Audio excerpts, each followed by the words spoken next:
Yep. So we left off discussing green-blue. I think, Alan, this might be a good time to discuss your green-blue decks. Yeah, I guess I don't really see these as archetypes so much as these are like the colors most naturally suited to just finding and splashing bombs. Like blue has all the card selection and card draw, and green has the mana fixing.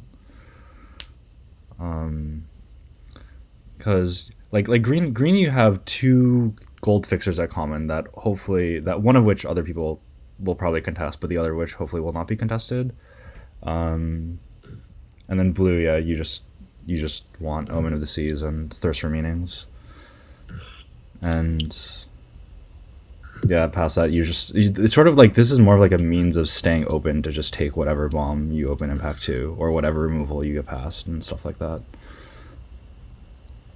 And I guess things to note are, I guess you want sort of the 1/4 because the 1/4 is a really really strong defensive card, but most decks don't want it because it does have a reasonably steep deck building cost. And so you should try to be hoping to pick those cards up in like between like picks through 8 and 12. Like, and if you see them in packs, like in pack 1 or whatever, like between like picks 1 and 4, you should maybe like bias a little bit towards this archetype because, or towards at least doing this because they'll probably wheel. Can you succeed with this deck without having some kind of rare bomb? I don't think you would ever want to do this unless you had a bomb.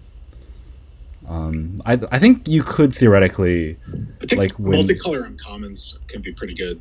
Yeah, like multicolor uncommons count as bombs in this sort of mental ordering. Like a Freako spawn is probably fine enough to like. And I did have a couple. Like when I was playing this deck, I did have a reasonable number of game wins with just like the 3/4 flyer or whatever. Let me find. Almost I had never red in this deck for what it's worth. I'm almost no advanced Sultai and usually just the 3 colors. But are you ever double splashing? I guess that's a good follow-up question. Yeah, I mean, if I open Dream Trawler, I will double splash. If I open, 2 colors, I'm saying, like black and white. Yeah, I will also do that. I will also do both of those things. There was a deck I had that was double splashing the 3/4 lifelink flyer, and also black spells. Okay. We call that the triple. Yeah. I had a deck that was, I want to say rare light. That was this archetype that I was pretty impressed with. That's worth just bringing up. I have, where's that? It's blue white. White red is trash. Blue green. Yep. Here we go. Wow, that is a shitty picture. But there's just like, I have some brawlers and brine giants at the top end and just a bunch of removal and thirsts and stuff. This deck was solid. Yeah. Yeah, that deck looks pretty good. Yep. Yeah. I guess the thing to note about this is that there is a lot of gold fixing this format, but it is all kind of bad. So, like, you don't have to prioritize it, but there is enough to facilitate doing things like this. And I guess the other thing is like when you say that like this deck doesn't work without rares, it's like you do get 3 packs of rares, and if you are drafting with this style, you will almost certainly just take whatever rare you open at any point because the rares in the set are all kind of busted. Okay. Yeah, I spent a few days drafting decks like this a lot. They might not be in the thing because they're on Eddie's computer, but I was like, for some reason, just on a green tinge, and I was taking Caryatid high a lot, and then I was also started taking Traveler's Amulet really high. So then with my natural inclination to Omen and Thirst, I was just like blue-green a ton for a few days, and a lot of times it didn't work out. Like I ended up with awkward decks, kind of like what Mark was saying, because I just didn't find good things to flash, and I would have like awkward constellation cards like Eutropia or the 1/4 where not a lot of enchantments and just like awkward brine giants. Ended up with like Witness of Tomorrow's backup plan and just like whatever, splashing one final death or something and just awkward. But yeah, for the most part, what Alan's saying is true. You should be able to find rares if this is what you're going for, or at least like Freaka spawn and whatever stuff to make your deck actually good in the long game. But anyway, can you guys hear me? Yep. Yeah. I mean, I wonder, like, it would have been cool if there was some, like, way we could have an alternate universe where Ellen, like, recreate those drafts with, like, a PT level pod. Because I'm wondering if, because, like, obviously it matters so much what gets open, but also I'm wondering, like, at a higher level pod, you're less likely to get past insane cards, I feel. I do agree with that to some extent, but I actually feel like this kind of drafting this way actually kind of works better at PTs, if anything, because it's like you just get to stay open for so long. Like, and if Yeah, I'm not sure that's true. Like, people online are gonna like rare draft Uro and Jack Blue games or like that, right? Like, yeah, like I feel like I usually wind up in these sorts of decks at PTs more frequently than I do on Magic Online, just because it's like at the PT, like, yeah, like you will get past an Uro or whatever, and then like you'll be partially green, and then it's probably better to take it and play it than it is to keep passing along. Like where like you just get past like a gold card or a powerful card in either of your colors, and you just want to take it to sort of like maximize the power level of your deck, and then you just sort of have to pick up the fixing to make it work. that is another note as well. Like he's talking about at PTs, people are just like a little bit less risk averse and sort of don't really tend to go towards like outlandish decks or lots of multicolor stuff, and they get pigeonholed. So later in packs, you actually do see tons of really ridiculous gold cards, or like, you know, if somebody's clearly not like, no one's black red, like the cards will just table because people just are not like taking them. But online, I could see how that doesn't happen because people, like they're saying, just rare draft or just take cards when they shouldn't be actually. But anyway, like 5-color old formats. Or like they hate draft too aggressively. Like at PTs, like I've definitely like wheeled like at the Eldraine PT, like part of what I drafted like this was not a supporter archetype in Eldraine, but like I was still like a 3 to like 4 color green deck just because I wheeled a Marrowleaf Pixie and opened. Yeah. Let's try to move along because we still have to get to rares and stuff tonight. Yeah. Go ahead. Anyone have comments on the Constellation deck? It seems sucky to me. Only again, when you have the blue-green uncommon. Only again that getting like using the blue-green uncommon as a Renata and playing enchantment creatures is far better than trying to like use Setessan training just to get as many triggers as possible. Tommy, didn't you have like 7 of these decks at the same time? I mean, I've You had like 6 Utopia in your deck or something, right? I had 4 Utopia and built around it, but in the wrong way. It's particularly important to ensure that you are not just trying to play a protect the queen game, but rather that you are playing as many like enchantment creatures on the curve and still functioning as a green deck. Like I think in that deck, I ended up just lacking the ability to function if Utopia died. And so I believe it's still important. I would have preferred to lean a little bit more into like the Clothless design type strategy, or at least like Nylea Huntmasters and Forerunners as opposed to just going mono Utopia. Yeah, that makes sense. Yeah, I feel like this is like a useful sub-theme in sort of like the Clothless design deck that Corey was describing, or like the green-blue X deck. Just like there's not enough support to like have like a full-on Constellation deck, but the 1/4 is strong if you're a defensive deck. Yep. Okay. Black green. I find it like basically we should be listening to things to like not do when you're black green, because it's so easy to make a good black green deck. You just like put the cards together and they're just like, oh, these are the cards that all do the thing. So do people have this experience as well? I think that sounds about right. Okay. Yeah, agreed.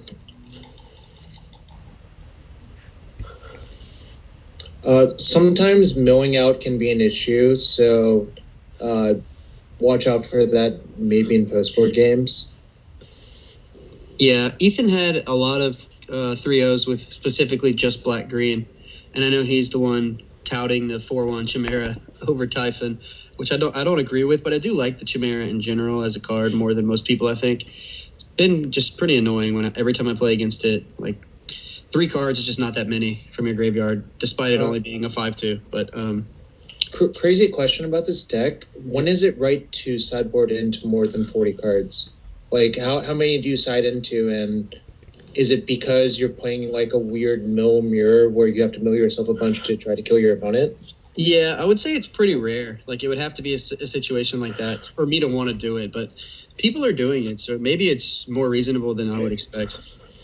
Isn't it just better to like cut a self-mill card than to play more cards? I find myself pretty short on playables more often. I don't think so, because the problem is you do need to mill yourself to play the escape cards, right?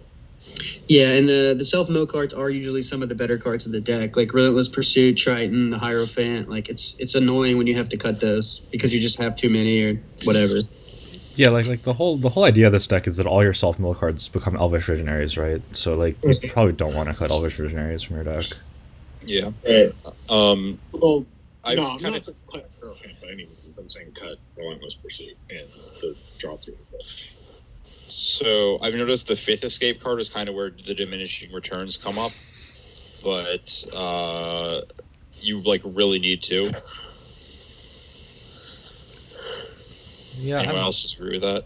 I'm not. I feel like escape cards don't really have that many diminishing returns, just because like the first half is like slightly below rate, but it's like not so below rate that it's a huge cost when you draw too many. And drawing one is really important. Yeah, a lot of the escape cards are just fine or good on their own, and like there's just not a big drawback to drawing your Chimera and your Typhon. Yeah, like then you just get to like you just get to like pick whichever one's better for the game, and then that's the one you keep escaping, because like you only ever end up escaping one card, right? So like having some options as to which is the best one is, I think, more valuable than running out of fuel or whatever.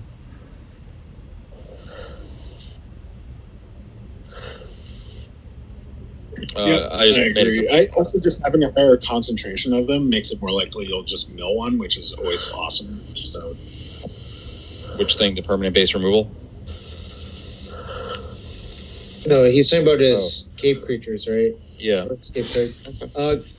Another sort of related question: if your deck is planning to look like that, how valuable is Mogus's Favor? Like less valuable, right? No, it's just always good. Yeah, I've had it to where it ends up just being okay or getting cut sometimes, because you do like already have usually good removal, and then also are using tons of escape cards. But yeah, it's never horrible. It's just in the black-green deck, you don't really use it offensively very well at all. So if they don't have excellence, it ends up being kind of an awkward card, is what I've felt. But yeah, it's still good. I mean, it's never going to be horrible to play one. I do think the cheap escape cost in terms of cards is pretty relevant on that one. Like, even though, like, Yeah, you for know, sure. your other escape card might be better if it's like 2 favors versus one of the other escape cards. Like, that's kind of appealing. Yep.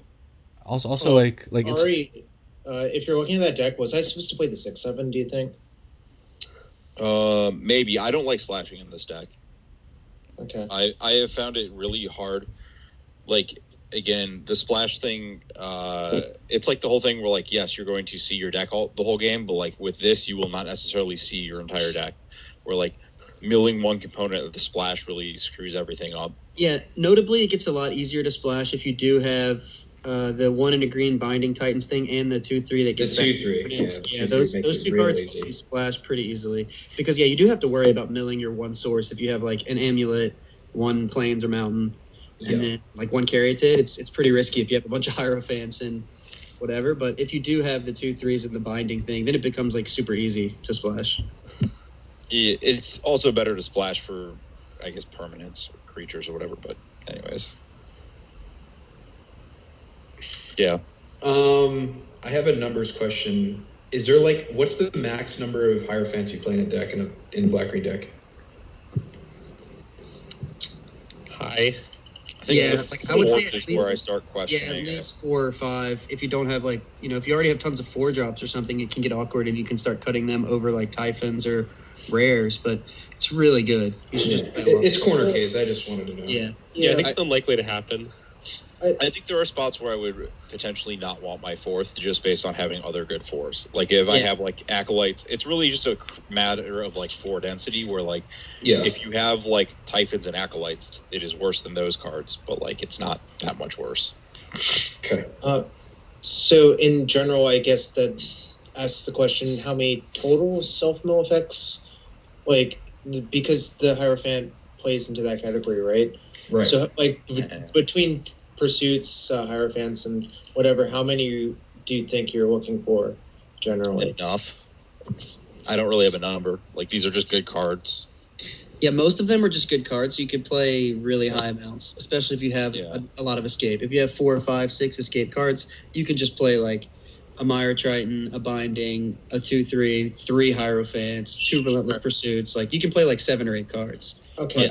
Yeah, but it is a little risky, like you were saying, about wanting to board up or facing another slow or mill deck. I've seen that come up a lot where I end the game with like 3 cards in my deck, and I was just thinking that if things went slightly different, I could have easily decked out. Yeah, for sure. It's a concern, but that's just one of the things you have to consider with the deck. Right. Andrew, would you like to talk about red-green? I mean, okay, I guess I have some thoughts on this. I mean, I haven't drafted like a massive number of times, but I have drafted, I don't know, reasonably successfully. I think you really want to have, so 3s is the drop slot that you're always like light on. So like bear that in mind and like draft accordingly. Like the enchantment guy that pumps an enchantment guy and gives him trample is like more desirable in this deck for that reason. Cause like you just always have many 4s and 2s. I think finding removal that can hit larger things, which is usually Warbriar's Blessing, is important because like you just can't do it otherwise, and you're not going to kill them like that fast. So you think Nyx Herald is good in red-green? Because I have the opposite. I always feel like all my creatures are not enchantments. No, it's just a 3/4. You don't understand? It's good because a 3/4 trample for 3. Oh, for itself. Okay, sure. Yeah, I have had the same noticing where you are short on 3s a lot because the Stampede Rider is just really bad, and the 3/3 for 3 green guy is kind of just bad. So getting enough Rider is bad in red-green. Well, it's not bad. I just think it's kind of a bad card. Yeah, but it's not exciting. Not horrible, but yeah. Good 3s are quite nice. Like the uncommon 4/4 guy who can only attack with a guy, and then Nyx Herald have been really important to my red-green decks. But yeah, you have to play the Stampede Rider and the 3/3 very often. No, I know you do, but I'm just trying to say, and you get clogged on 4s very frequently, but I don't know. I have drafted red-green once with a self-mill theme. I'm not really sure how often that happens. When I did it, it was great, but it was, I don't know if that's like sort of a weird thing to do.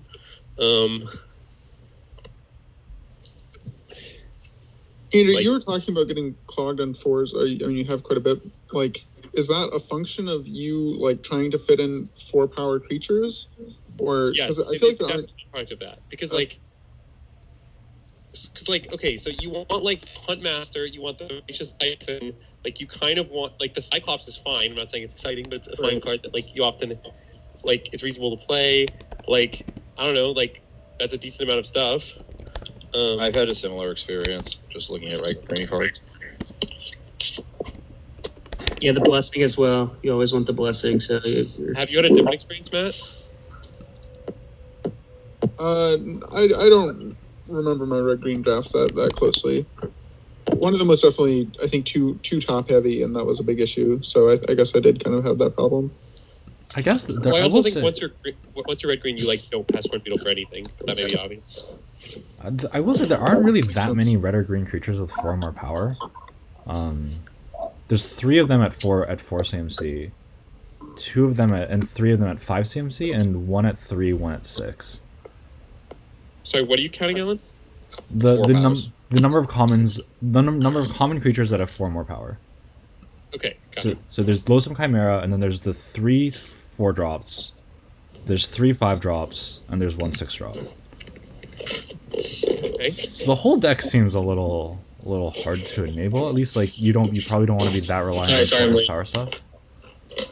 Alan, there also aren't that many things that like literally care about 4 power. You're just like a red-green aggro deck for the most part. Yeah, that's fair.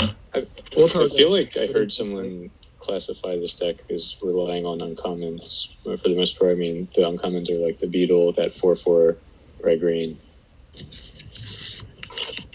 Yeah, like if you don't have Beetle, don't have like Furious Rise, do you really want to be this deck? I don't think so. I've been in this deck with Clothies that I first picked and just like got into it, and then also with the Galia card, getting that like third. That card's really nice if you have a few satyrs. I mean, that's and then you want Beetles and the 4/4s and Furious Rise as well. But for the most part, the deck ends up looking kind of awkward if you end up short rares. I've had some, like Andrew just said, with the graveyard theme. Like I've had a Chimera or two because it does have 4 power, and then I have like a Typhon, so I'm just playing a Relentless Pursuit too, and I have like this awkward red-green escapee value deck with some removal, and it plays fine, but it never feels great, and the curve is kind of awkward and high. It's really awkward with your auras and how you position them. Like the Iroas's Blessing, you kind of want to put it on a creature to make it 4 power sometimes, and it all comes down to the the red 2/3 that gets +1 given 4 power. The guy's just not very good if you're relying on your auras or your sword to pump your guys. I've tried that too many times and it doesn't really work out. Yeah, I don't think you want to do that. But I do think the Huntmaster isn't a desirable card for most people, and neither is the Cyclops. So I do think you should get some late. Yeah, for sure. Okay. I don't know if we've really said a lot besides 3s are important, and it's kind of combat tricky. Yeah, I mean, I don't know. I don't really know Try what not to to say draft about this it. deck. I guess I'm also looking at the 2-drops for this color combination, and most of them are Well, that's why that's why I drafted this deck with 3 Grove Dancers. Sorry. The 2 Wait, drops. you said most of them are what? Most of them are cut just off after bad. so much something. Yeah, I didn't quite finish, but they're all really bad. Like the green 2-drops in this format are just universally just not good, except for Caryatid. And then the red 2-drops are also all universally pretty mediocre for an aggressive deck. I feel like the Rage Hound's pretty decent here. Yeah, the Rage Hound is the best Oracle's fine here. Oracle's pretty good. I think this is the best deck for the red Omen because your 2s are so bad. No, that's the blue. The blue-red deck is by far the best. Okay, but if people are down on the Omen, I think it might be better than Iroas's Blessing in this deck. Yes, I also think Omen gets better in this deck. Yeah, I agree. I mean, I think you don't. It's not. I mean, it is obviously somewhat aggressive, but this isn't like an all-in aggro deck. Like you don't want to draft it that way. Like you're fundamentally mid-range. Like you're going to get push damage, but you're also going to go late. So you have to keep that in mind. Is anybody wrapping Flamesing in this deck? Because I've gotten wrapped out of this deck a few times, and I had 1 or 2 where I played 2 wraps, and it was okay sometimes, but I didn't know if that was a thing people do, because you do have a lot of 4s. I feel like I have the Furious Rise as a good something that gives you inevitability, but otherwise I'm not too happy about playing it. Yeah, your creatures are just better anyways. You're just swinging, I feel like, for the most part. Yes. Yeah, that makes some sense, yeah. The idea is that your opponent can't block because your creatures are big. Okay.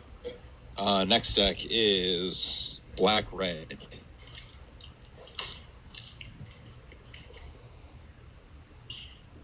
Does anyone feel like they're, very experienced in drafting black-red? I've drafted it so many times. Never drafted it. At least not the very sacky version. I've just had I've drafted it a lot, and I don't think it's good. I have 10 or 11 drafts. Whether it's good or not, actually. I don't think the question is how good is this deck. I think the question is what is and is not important when I draft this deck. Like what cards go down, what cards go up, what's important. I think it's a pretty straightforward deck. Like you want things that you can sack, and you want the things that let you sack things, like the Slaughter Priest and the 5-drop stuff like that. I don't know if I quite agree with that description of it. Take it away. I'm just saying that's kind of how I drafted it, and I don't really see there's some other way. I think that there's a lot of the deck that is about finding out your way to leverage value. The set cards are not inherently value engines, and when I've seen this deck be good, it's involved some kind of engine for card advantage, whether that's escape, whether that's Furious Rise, that kind of stuff. I agree with that, because the 2/2 that sacks and the the uncommon like 1/1 blood aspirant that sacks, it just gets awkward because it's a lot of mana. It's kind of slow. You don't just easily have things to sack. Like if you do, it's because you're playing bad cards like Discordant Piper or like I don't know the 1/1 that gives -1/-1. So you need to find like omens. Black and red omen are good to sack. But you end up being like this weird value-y deck that's also kind of awkwardly slow in black and red. So you really need something like Ari's saying, with some way to get value. Like my deck last night had Erebos and then also double Grey Merchant, and that was like a weird double Lampad like burn deck that just happened to have a bunch of ways to sack. And you could do the threaten thing too, obviously. If you have tons of ways to sack, then that wasn't my experience though. These colors inherently aren't going to outvalue anyone though. Like so, to me, the sack makes it so blocking is really hard, right? Like right, but you have a little bit of that to make you have like just enough of that to do that. You try to fill out your deck with like cards that are going to make exchanges and cantrip like card draw. This is the deck I played one match with it, but it felt like great. I just like a lot of things that are pressuring your opponent from a bunch of axes. In my opinion, black red takes the best advantage of Rage Hound and Charger because it's a color combination that tends to be aggressive and also has so much removal that it can often orchestrate games to not really be on the back foot. And then those things can also always be emergency sacked if their body is not relevant. So I think generally speaking, like let's see, sack is there's a lot of overlap.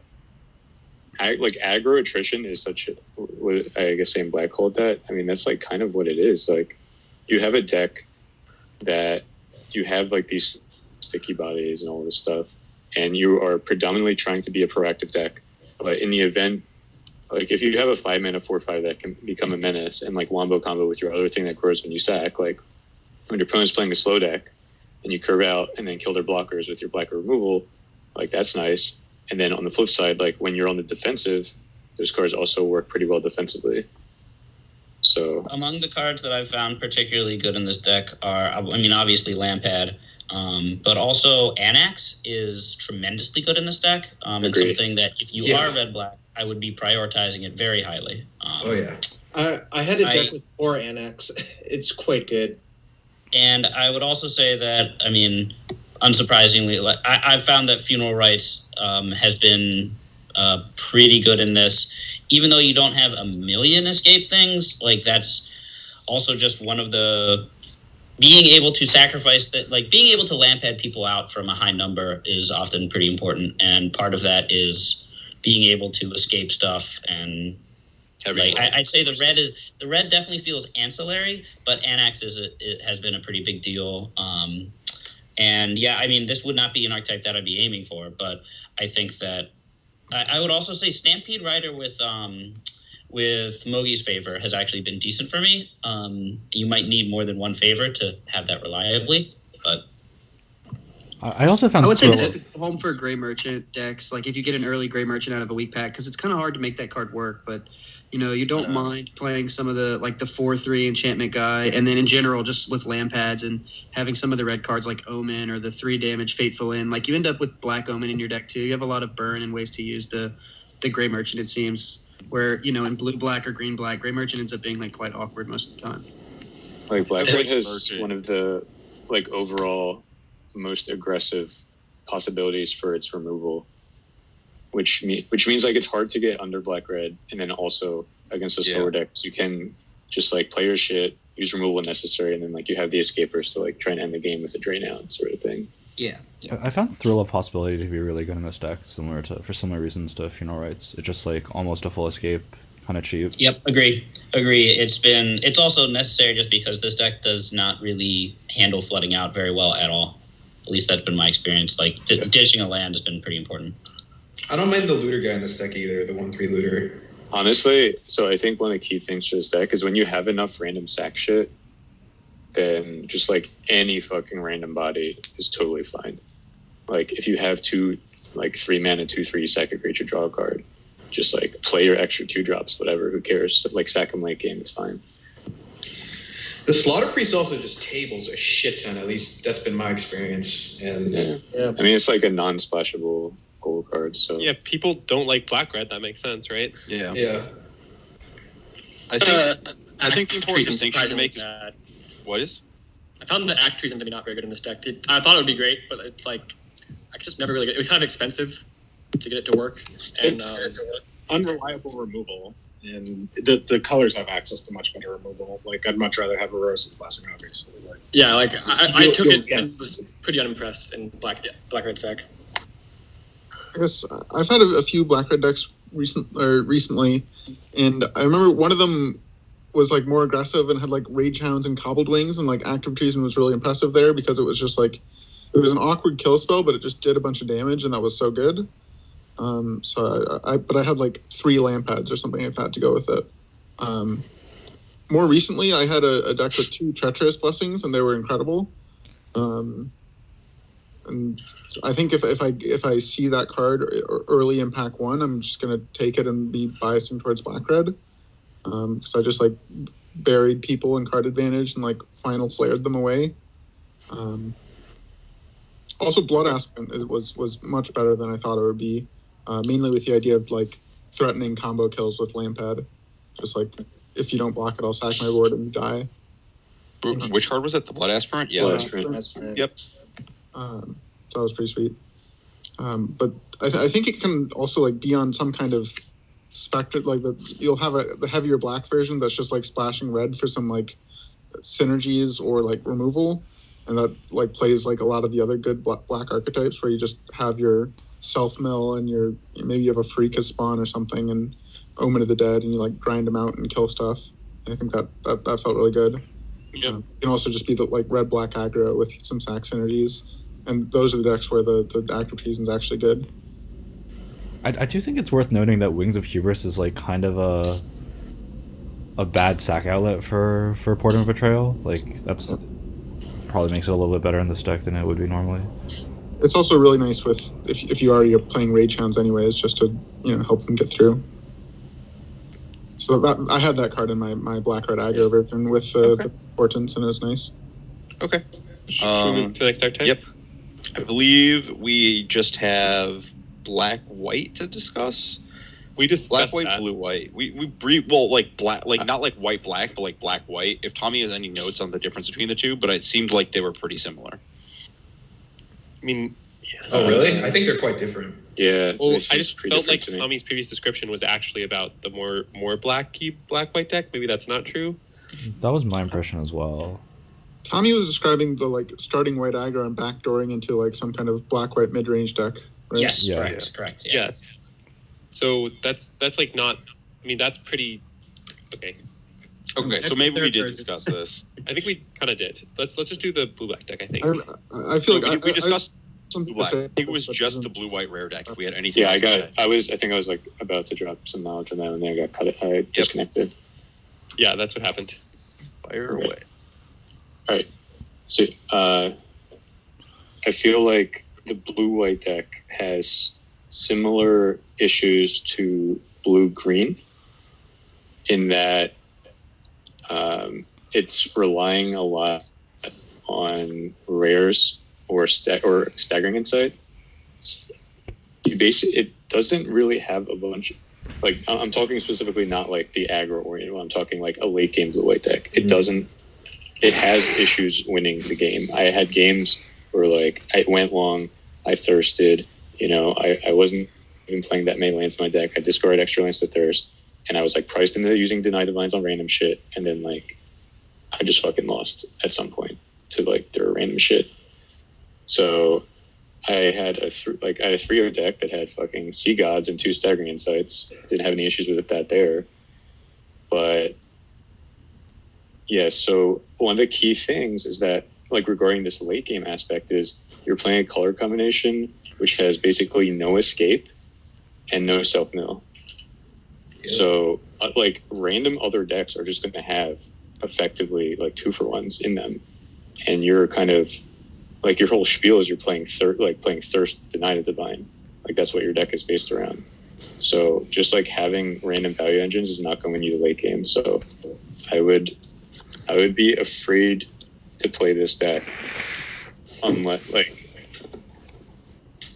unless I had like one of the rares or some staggering insights. Okay. Yeah, I agree with that for the most part. Like, if you have Wrath or something, and then obviously like Trawler, Kior Best, the Sea God, you have like Kraken or Ashiok in a blue-white shell or something, then that makes it a lot easier.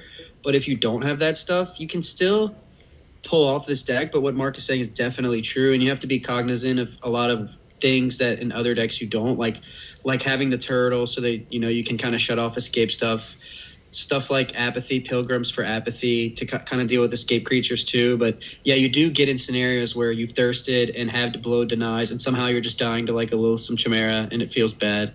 But yeah, what he said is true. The color combination has the problems of blue-green, so you really want to be like having some broken rares if this is what your deck ends up looking like.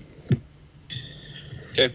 But you can fire off the Glimpse, think twice, and there's a few escape cards you can try to use. You could also do like the somehow get into the Sweet Oblivion plan if you do have some weird Wrath or tons of Turtles and Apathies, or there's these weird looking decks. But for the most part, you don't want to be like Flyers playing Witness of Tomorrows and like thinking you're gonna like grind someone out with Thirst. You're just gonna die to escape stuff.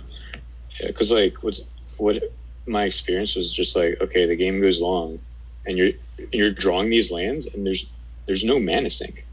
There's nothing to fucking do with like your 300th land, unless like sometimes you discard them to Thirst, but like you have a lot of land that don't do anything in the long game. Like, what's the mana sink? Fucking Witness of Tomorrow's to Scry? It's like not really doing it. Like, that card's not that good. In other formats, you have some sort of mana sink. In this format, the mana sink is Escape, and your color combination doesn't have Escape. So Okay. it just felt like flawed. Oh, the only thing I want to think of was like, definitely just feel free to like throw in a Sentinel's Eyes into your blue-white control deck. Just like discard it to Thirst. Like, you can sometimes make it more likely that you don't die / can kill your opponent with one of the random cards you're playing. It just gives you a little bit extra juice in the long game to actually do something. I have a question. Is the Wrath good enough to make you want to draft this deck? No, I had an instance where I started with Wrath, and I believe Andrew Cunha talked about this in the podcast. Basically, the two Wrath they discussed, both the 4 damage one and the white Wrath one, and he's like, first off, he said on the red one, I know it's red, but he said he just wants to start with a Rose Blessing over red Wrath because it just doesn't fit the color very well. And I felt the same way. I told Austin I took pick one Wrath, and I just felt immediately like I was shut off from Heroes with Pride. I was shut off from Pious Wayfarers. Like, I shut myself out from like half of the white cards, and it just. And the Wraths with Escape, it's just not as good as like it is in a traditional format. Yep. Okay. Yeah, I mostly agree with that. It's not worth like trying hard to build around it and end up in this blue-white deck. But I just feel like if you have Thirst and you're in the bluish-white deck, it could be one of the best cards in your deck. And I've gotten absolutely blown out by the Wrath and by the 4 damage one multiple times, so it can definitely happen. But I mean, but for the record, I also had some bad experience with the Wrath. Do you say bad or good? Yeah, I mean, I just had. I mean, I've only had the one time, but the one time I had it, I picked one Dreadful Apathy. I got past the Wrath. I drafted a heavy white deck, and then in deck building, I realized I didn't want to play the Wrath, and then I never boarded it in the entire draft. And I was like, wow. Yeah, it so feels bad. Yeah, I had the exact same experience. I haven't played with the Wrath very much, but I've frequently had the experience where my opponent has like quote blown me out with the Wrath, and I just kept one anyway because next turn I just escape some creatures and attack them. Yeah, and sometimes they don't have, like, as I forgot who it was driving it, there's no finisher. Let's move on to rares, and we can discuss Wrath and those. That makes sense. I would like to start off by ranking commons and uncommons, which is good because this time it seems like we have less of them than the previous times. Hey, Ari, quick question. Where does Staggering Insight go? Because I don't see it currently. Oh, yep. We got a couple things to add. Because I also... in a draft earlier, had the pick of Staggering Insight versus Banishing Light twice, and I was kind of at a loss what to do. That seems close enough that both is fine. Yeah. My deck would have been better if I had taken Banishing Light both times, but I think it was defensible that I took staggering both times. Is this very early, like pick one, pack one, or? Yeah, it was pick one, pack one, and pack two, pick one. I think they're close enough to where just the goldiness, I don't want to take it, but. Yeah, I would take Vanishing Light, but I don't think I would like. I mean, just because gold, I think Staggering Insight's certainly better if you're both colors. Okay, so let's start moving. Let's start moving some of this stuff around. Do we believe that any of these A minuses should move down to the second column? Well, I think Staggering Insight move something up. just as two colors. Like, what? Are you actually taking Staggering Insight over like a Final Death pack one pick one, given that it's two colors? I don't know if you are, even though it's very good. It's a sweat. I will not do that. I would take Final Death, even though I think Staggering Insight is insane. Same. So you want Staggering Insight towards the bottom? Yeah, and I want Vanishing Light and towards the top, and I want Nesting Hornbeetle towards the bottom. And Vanishing Light is goes with those other two white cards. Like the three white cards are the same, I think. Hoplite as well? Yeah. And then Final Death is also up there? I think Final Death, I mean, you can put it at the bottom of the top category. I mean, it doesn't really matter. Yeah, that's fine. And Shimmerwing is better than those cards? Yeah, I think Shimmerwing's the best one. Yes, I think it's Spawn, then Shimmerwing is the top two, and I think that there's going to be a big rare gap between those two cards and the Vanishing Light. Yep, and then Drag, Insight, and Hornbeetle are close-ish. I mean, yeah, I mean, I think Staggering Insight might be even a little below those cards, and I think I personally plan to take Hornbeetle over Final Death, but I think it's very close, so I definitely don't fault anyone for not doing that. Yeah, I agree with that pick. Hornbeetle is really, it's like a archetype defining card. Like if you have, so it's similar to the Hoplite is what we're saying. Yeah, it's very good, but I mean, I think, you know, like I suspect if we told the group, it would be even on whether to take Final Death or Hornbeetle. Like it's very it close. Sounds like that's where it belongs. Cool. Are we ready to move to the next tier? Should any of these cards move up? I guess. I sort of think that the black cards might be a little underranked in this current configuration. Yeah, I feel like Timrat should be. Yeah, I just split them up because we had a distinction in the black cards. Yeah, I get it, but like, I still think which of these cards is at the top of this heap? I feel like Timrat is my personal favorite of these cards. I think Team Red is definitely the best, ignoring like the fact that it's black, basically. I think Illyrios, Teameret, and Myers Grasp are the top set. Okay. Is that reasonable? Yeah, I think Destiny's I would should agree be with up there. that. I might add Renata. I still want Liar high, but you guys already know that, so... I really like Meyer Triton, but yeah. I want Meyer Triton up there, too. I mean, I think I'm taking Meyer Triton over Renata, pack one, pick one every time. Oh, yeah. Good luck with that. Yeah, I don't think I agree with Renata being in that category. I don't think Renata's in this I don't think tier. she is either. Okay, so whatever. Well, you know, live your best life if you open the black commons and grasp or whatever. So I don't really know what to say. Where do we want Liar to be? I think Liar's like at the bottom of this category for me, but this top category? I think. Yeah, I think this top category. I guess it's more the middle. I guess. Like I think I take it over the gold card for sure. See, just because it's colorless, though, like I'm taking the Liar over everything but the Myers Grasp. I think, and I might also take it over the Myers Grasp. Pick one, pack one. Yeah, I mean, so is Myers Grasp at the top of this? We think Myers Grasp is better than Illyrios? I definitely think that's true. Yeah, I would. Yes.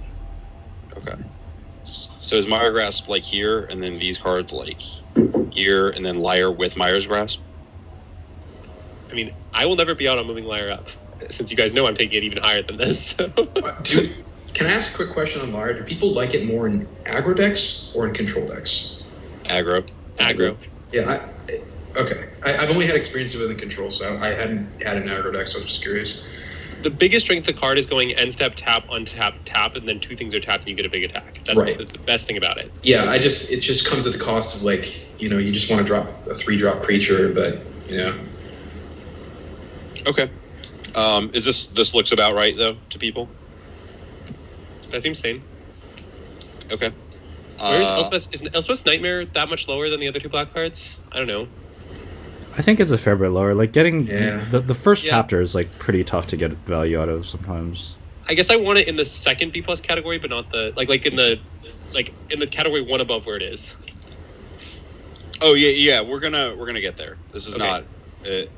I would like to promote or propose the following cards go into this category, and then these are like the bottom two. No, that seems sane. Yeah. Would we like to order these in any specific order? I think Annex is better than Renata. Yeah, I was just thinking out loud that I was wondering if Annex should get upgraded.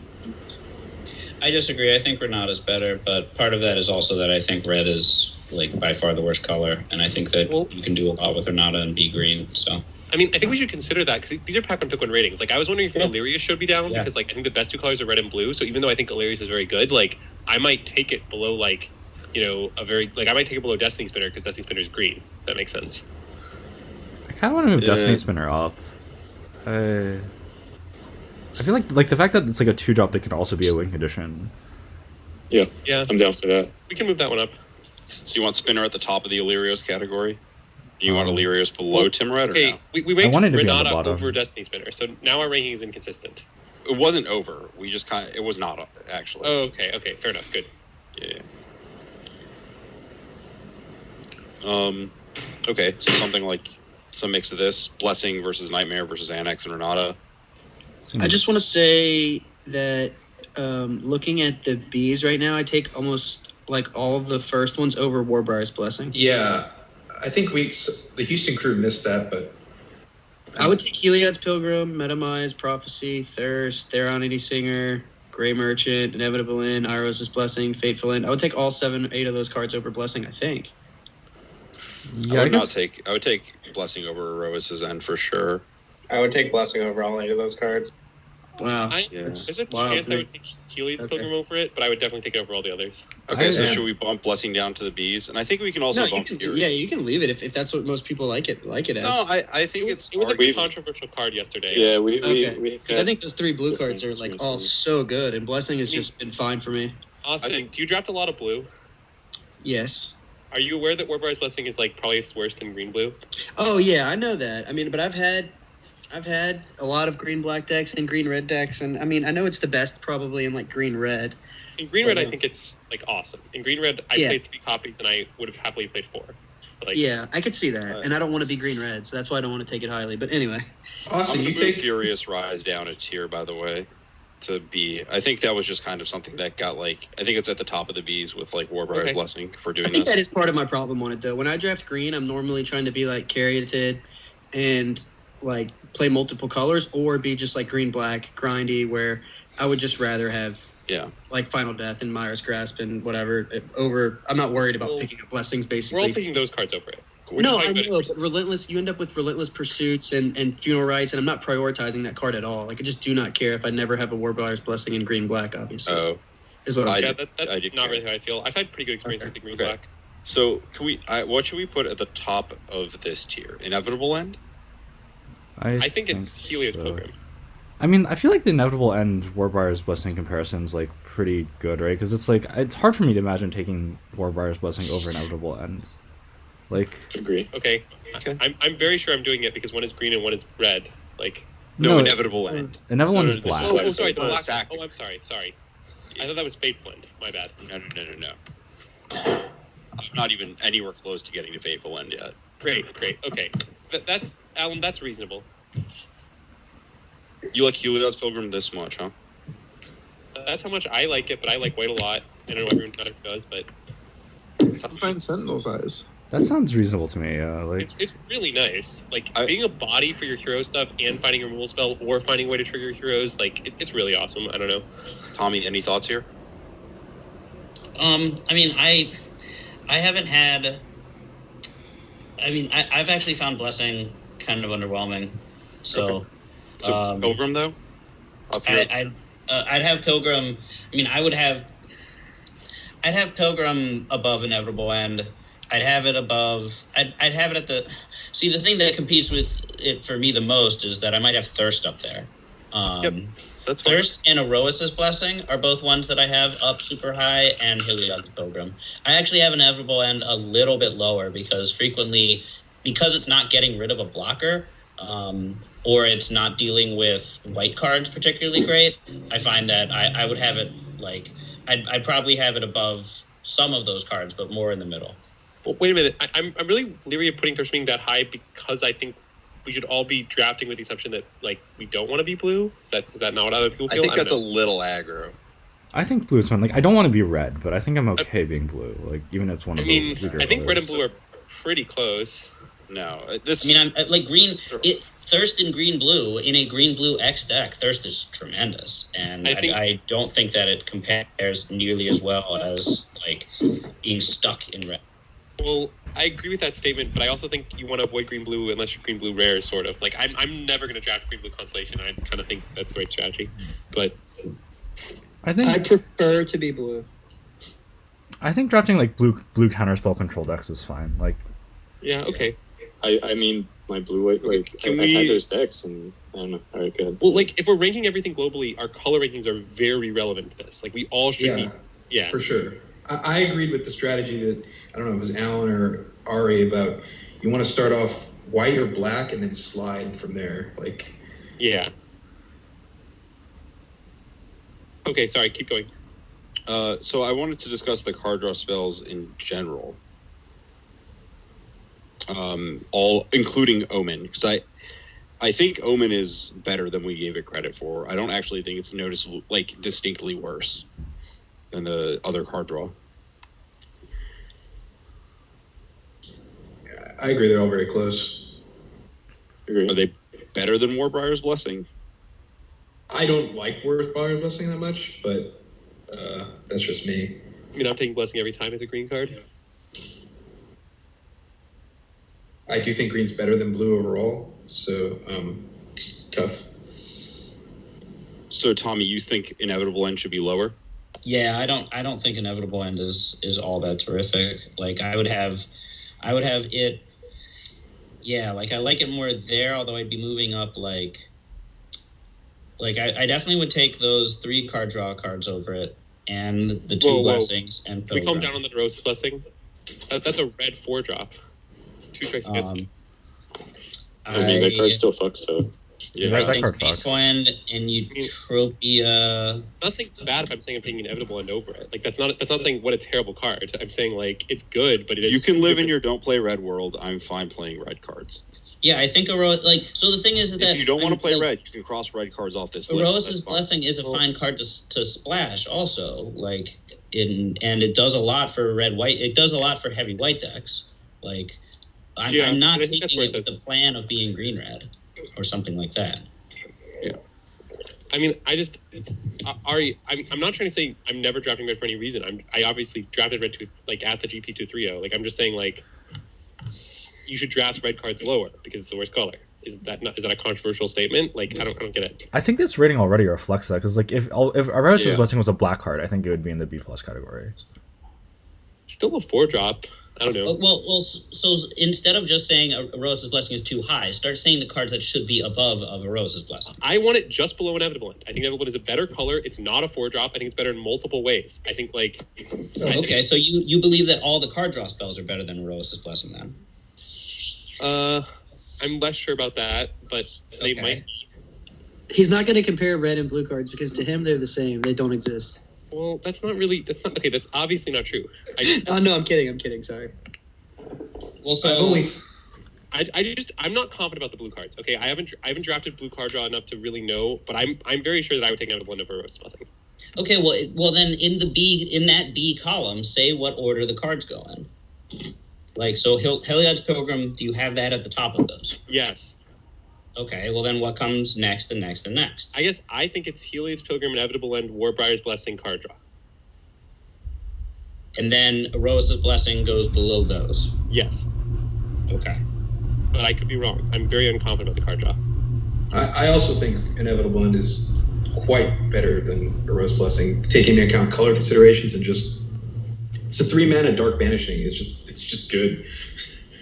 Yeah, like it doesn't remove a blocker the turn you play it, but it does remove it in subsequent turns. Like you have to, it maybe forces you to skip one attack, but what Tommy said is true though. Some of the white cards it gets awkward against. Like I had it in the deck recently where it was like for some reason awkward against Commanding Presence and like something else, and it's Hoplite or stuff. Like it can get awkward against some of the white cards. Yeah, I mean, part of that may also just be my personal experience with it not being good. It does sound like I may be the outlier on that card.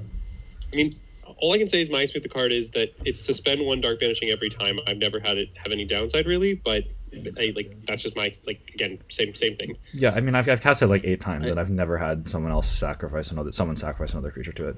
Like the fact that the creature can still block for a turn is relevant. I would like to put all these enchantment removal spells ahead of the card draw, just based on the card draw being replaceable, even if it's about the same power level.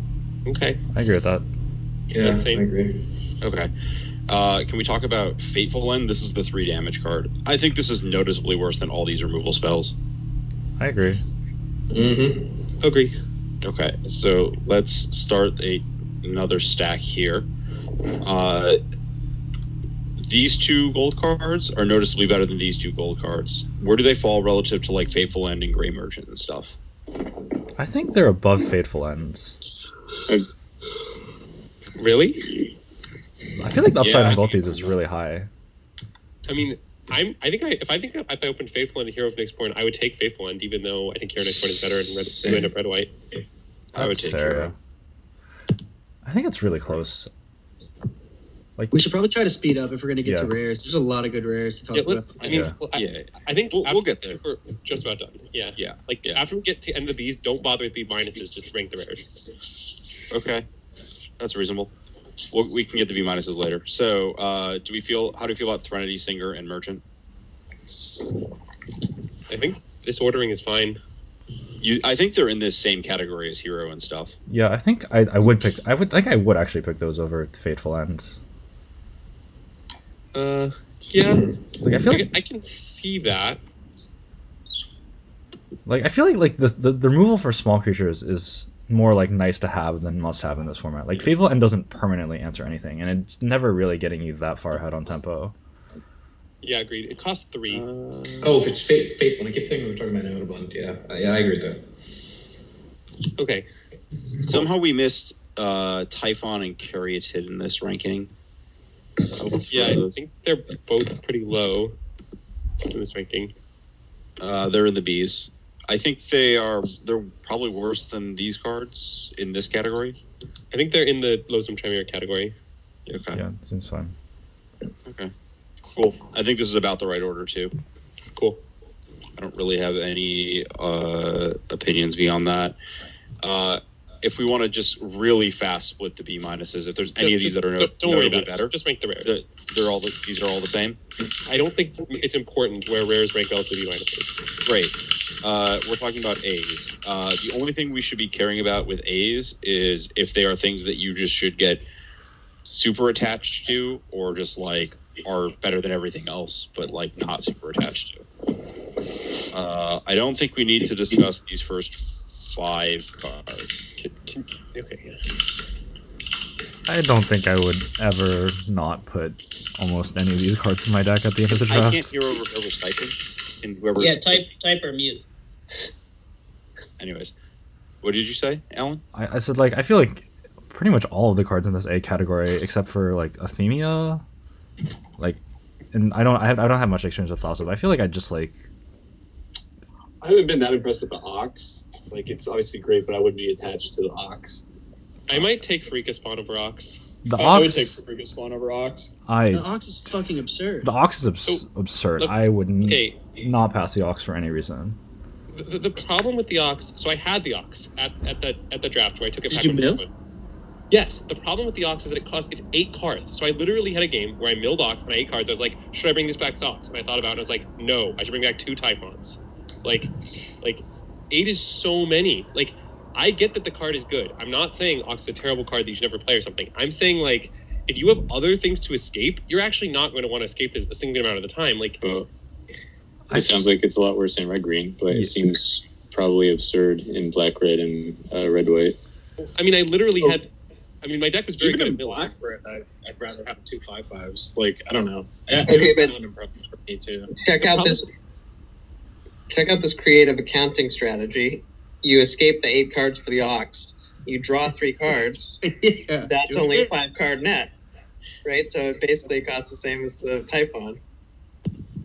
Except he draws 3 cards. Yeah, the land in your graveyard when you cast it the first time.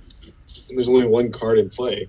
Yeah, I'll let Alan speak because he just had it and had a good experience with it. But it seemed like the 2 mana. Are you gonna let me talk? The front side cast seems very powerful. Agree. Whereas some of the other escape cards, their front side cast does almost nothing. I think Ox is great. I think it might be worse than exactly Freakish Spawn. I think I had it in a red white deck where it was my only escape card, and every time I drew it, it was.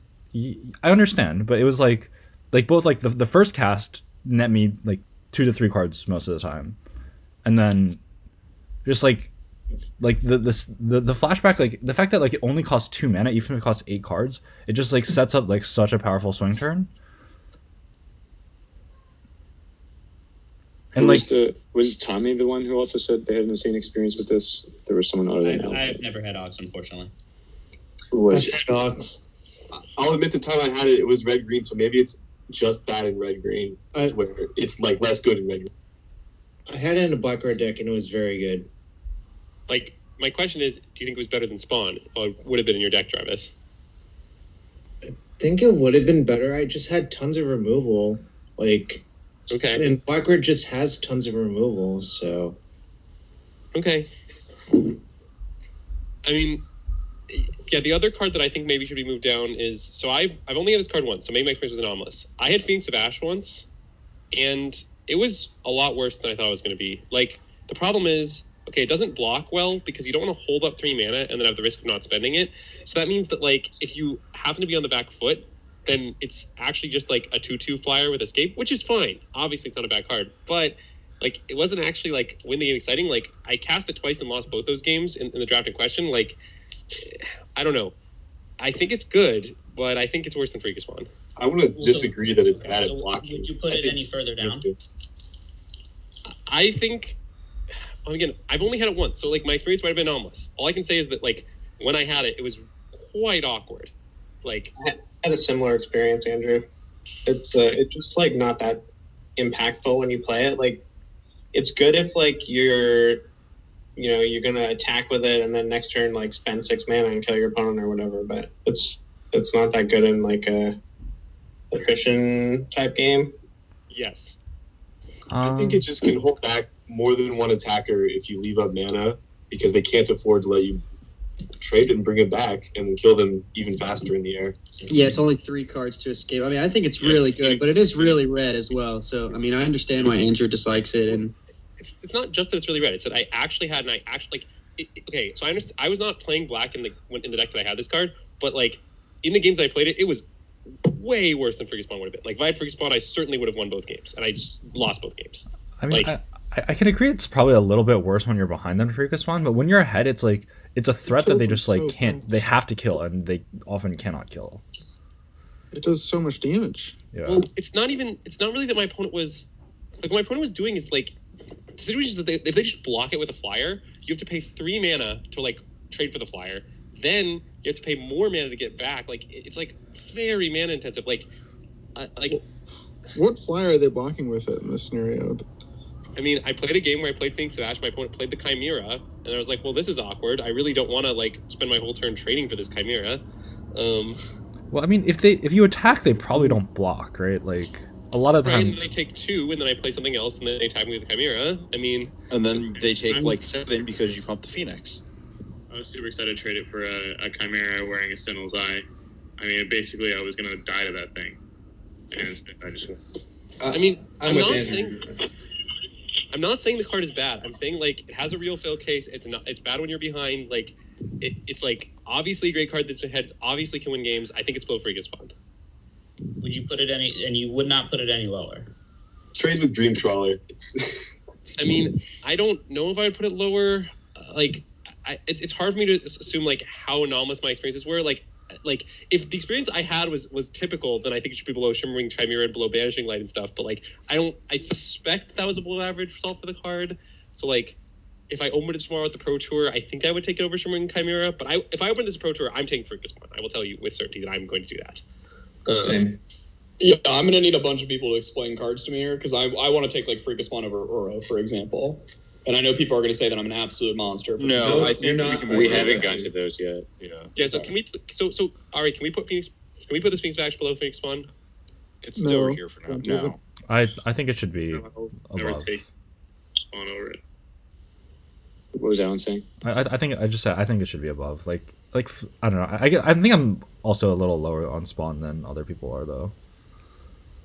Well, I just think I don't know. I am also that way. I don't consider it to be like a bomb rare necessarily.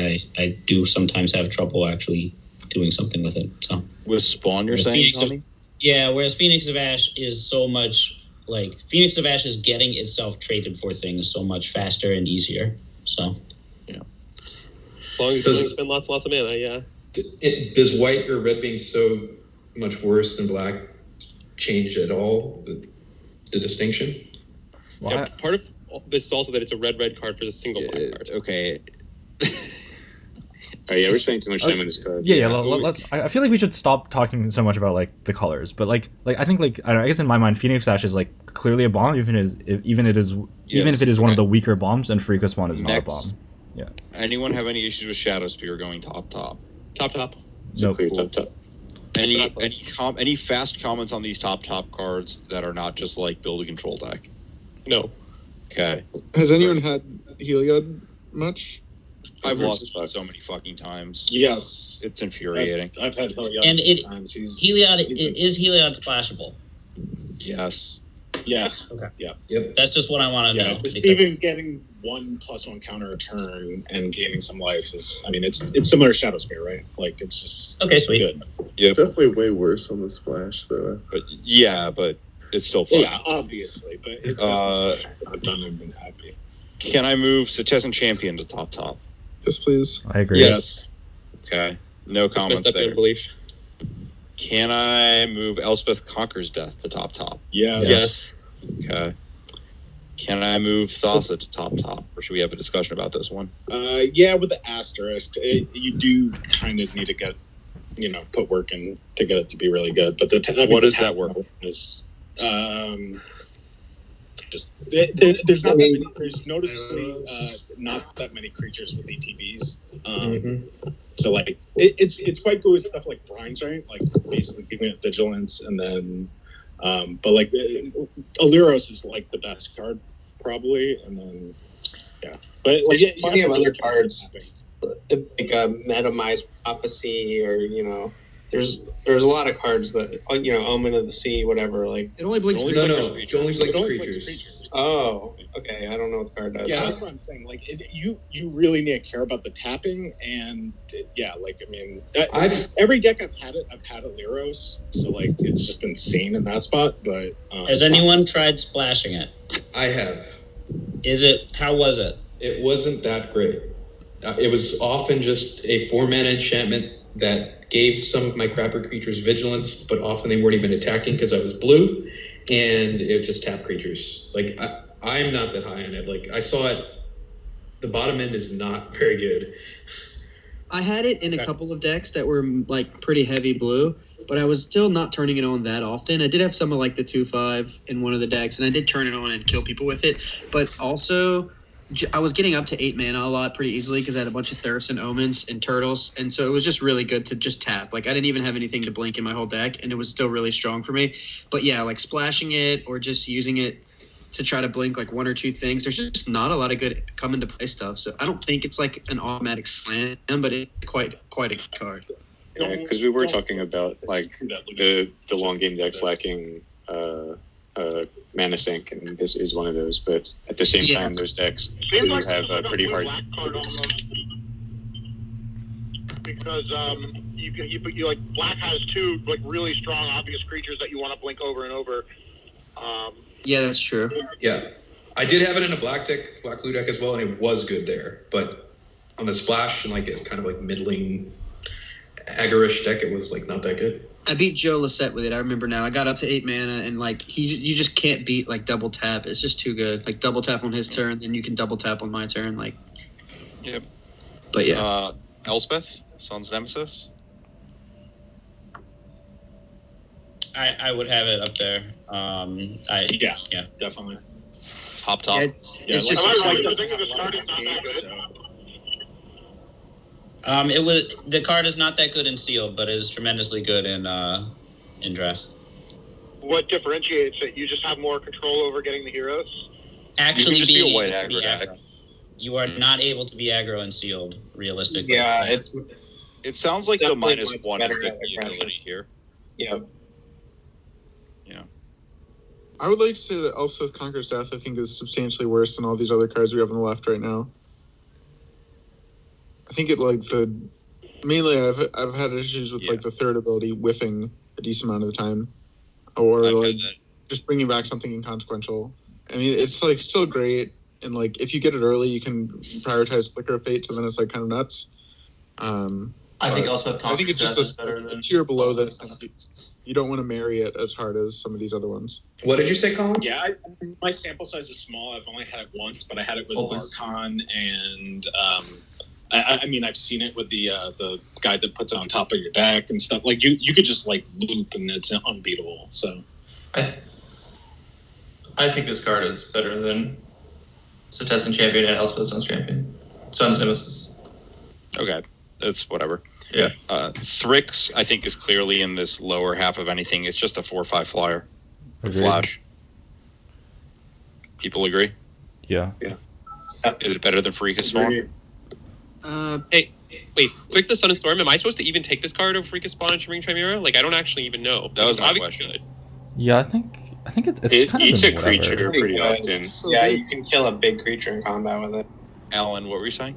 It's only ever been cast against me, but it hasn't actually been all that scary or consequential in those games. You're just a random flyer. Like Vanishing Light level? Is that like where we at on this? Probably. Yeah. I mean, how are these games playing out such that it's like not that consequential? Like, are you just killing it immediately, or just taking 4 damage a turn wasn't that much damage? Like, and it would like it's a lot of damage. I don't know. Yeah, I mean, Air Elemental is not a card you take over Shimmering Chimera. If theoretically Air Elemental were in the set, is what Alan's saying. And this one kills a creature in combat for free often. Sure. It's obviously better than Air Elemental, but like, how much better is the question? I would take it over Chimera for sure. 1 flash, 1 toughness, 1 reducing cost, and 1 uncounterability better than Air Elemental. Cool. Okay. This is about right then. Yeah. Nightmare Shepherd versus Freakus Spawn. I'd like to have that. I think I would like to take Shepherd, but I've only had Shepherd once. However, when I had Shepherd, it was very, very, very good. I would take Shepherd. Shepherd's pretty stupid. In Like, particular, the fact that it's a 4, the fact that it is an Air Elemental with that ability and cheaper, is real. Like, it's tremendously aggressive, which is. I think it's great. Yeah, slam. Cool. Don't need to talk about it more. We're good. First, Arowan Games. Great. I think that should be in the top category. Yeah. What? I think that should be top. Okay. Crowan War is also top in my opinion. I disagree with that. Wow. Okay. Let's talk. I think there's a lot of decks that they aren't either aggressive enough to where they want to play this. There's a lot of board states where you can manipulate the board so that you can kind of mitigate the impact. I just think you can play around it quite well. Wait, I think this card is not at its best in aggressive decks. I think this card is best when what happens is like you take a creature, you force them to attack, and then you like trade off their creature and eat another creature, and then all the creatures that attacked and like have stats such they die just all die, where you've eaten the one that would have lived. And like my experience with this card is it's mostly just Wrath. Like, well, this card has been quite good. Like, sorry, not Wrath. It's like all their stuff dies. I'm definitely taking it over.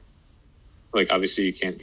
I don't think you have Thrix in the Chrome War, but I'm taking Chrome War over Shimmerwing, and so that puts it at least pretty high. I don't know if I would put it as like top. I'm taking it over Spawn. I'm taking this one one it was like Spawn 4 to 5 also. for 1. This plays exactly into the whole like designs deck that I was talking about last night and I wrote about earlier. It's the same kind of thing. You just don't trade off your board. You let the board get stalled. Nobody can attack very effectively. Eventually, you steal their one guy that can attack effectively. They have to alpha in. You get to trade off a bunch of idiots and then kill off whatever's left over. It's really nice. Like, it's seriously like 5-1 my opponent. Like, Also, It's not like a free roll. You do have to like play the games playing to this card, and you have to build your deck with the idea of I am planning to play this card and board wipe my opponent. So you're not just going to put it with like a bunch of little white shitters. You have to plan to actually steal their guy, wait the turn, eat a bunch of things on blocks, and then kill the rest of the things off. Like, you have to build a control deck for this thing. I don't think it has to be control. I think this card's also quite good in aggro. My Like, opponent. sometimes, Corey, sometimes you just chump block some big guys and they just die to the third trigger, right? Yeah, definitely. I mean, that could be the case. Okay. I think it plays particularly well in green red. I think it's really good with like Typhons because they're so good at eating the guys that are forced to jump into it. Just having more beef is nice. Black red also guaranteeing that you can sack the thing. Yeah, that's a big add. It plays well with Thassa because you get to keep the creature, and I did that 3 times in a row in a draft, and I won all the matches. A Crowing War, Thassa their guy, keep it. Okay, thank you. You're All right, let's go on, I guess. Nadir Kraken. I think it should be in Phoenix of Ash category. Yeah, I think. Yeah, I mean it's like it is sometimes bomb, sometimes not as much of a bomb. I'm taking it over Spawn, so it can be in the A, like the A or B, whatever. It's not getting past. Cool. So did we determine Thassa should be in like the Freaka Spawn tier? Just like slightly worse, but like still very good. It's reasonable. Yeah. It sounds like people think it's mostly narrow and you have to draft around it. It just has more requirements.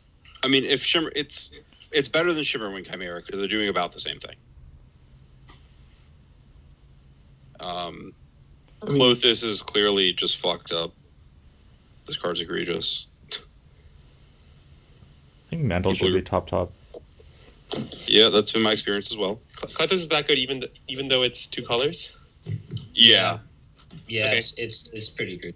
Have you ever controlled 2 copies of Ill-Gotten Inheritance? I see your point. Okay, keep going. Yeah. I've had Calyx multiple times, and I think it is notably lower than this. I think it's not top as well. Yeah, I would rather take Banishing Light and probably Final Death than it. I think it is better than the Illyrios tier. It's somewhere between the low A minuses and B pluses. I'm fine with that. That's surprising to me. Calyx, it was very, very good for me every time I've had it, and played against it. But yeah, I think your deck has to be built somewhat around it, obviously. You do have to build fairly. Yeah, I had it in a green-white deck that looks like it should have been the best possible, and it's a decent amount of setup for what it does, even within that deck. Maybe it's in the Final Death tier, but I'm pretty sure that card is not top. Which card? Calyx. Yes, Calyx is somewhere in like this range. It's very good, but you do have to build around it.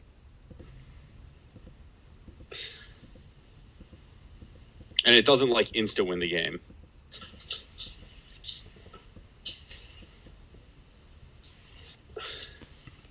Anyone have other comments on it? I unfortunately never played it, so. Okay, I'm just gonna throw it in this Banishing Light tier somewhere.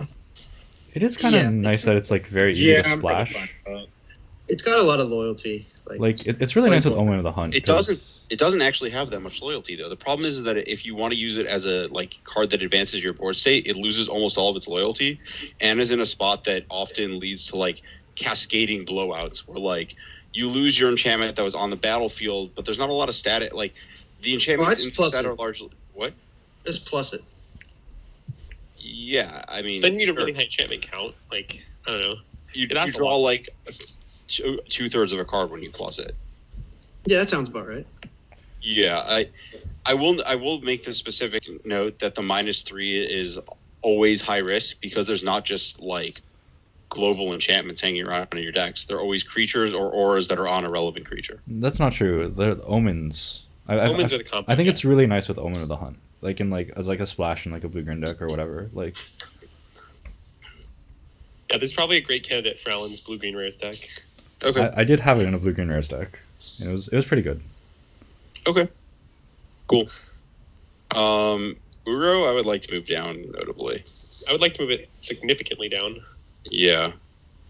I don't know where yet. It asks so much of you. Like, you have to be heavy blue-green and self-mill. I understand the card is disgusting, but, like, I don't know. I'm probably going to take it below Final Death at the Pro Tour, but I understand that other people might not want to do that. Alan? I have only played against this card once, and I beat it, and it felt like it was pretty beatable. Yeah. So, I guess, lower than Final Death I like makes sense. taking Final Death over it. I agree. I've had it a few times. Okay, do you guys like taking Myers Grasp over it? That's a bit far for me, That's I think. a lot closer, yeah. But Okay, don't well, it sounds like then we know where it is. I'd want to hear from Alex about it at some point. I know he drafted it in his final draft of the Grand Prix.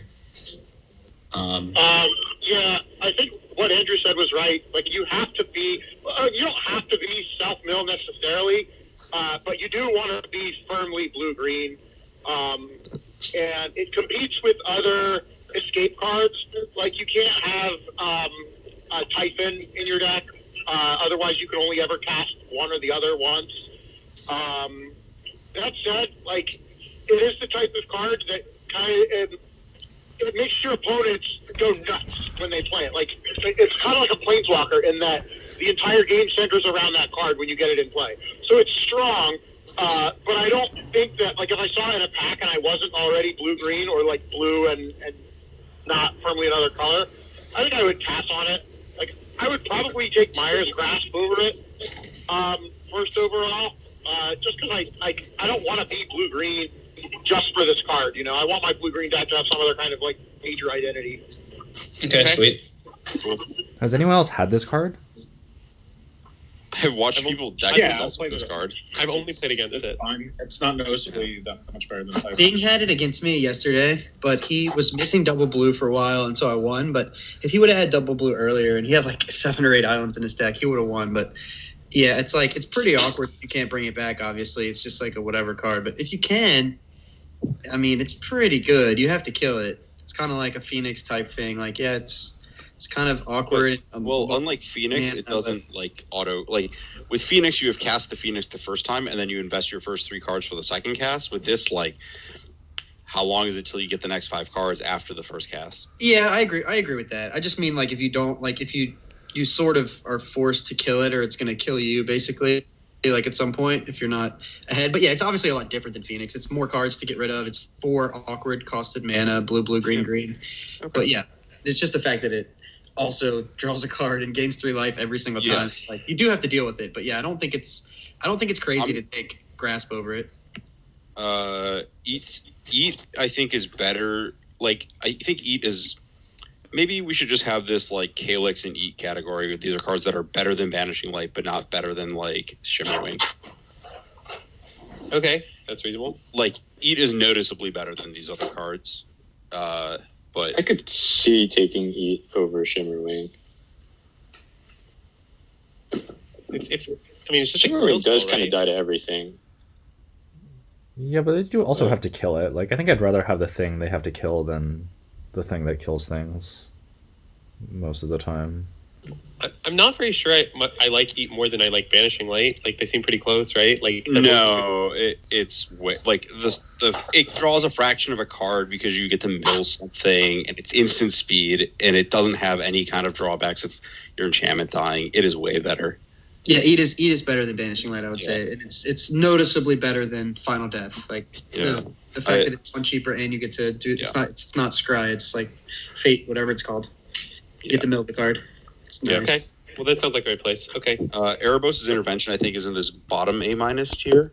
I would rather have Final Death than it, but it's still really strong. I might take it over Drag.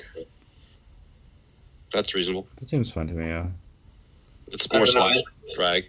I think Intervention is better than Final Death. I'm still not even sure Drag is worse than Final Death. I think they're very close together. Yeah. I also think Intervention is better than Final Death. The life gain has been super relevant for me. Yeah, and if there's an out-of-hand graveyard thing, you can just nuke their graveyard instead. So it's like, you can still answer escape.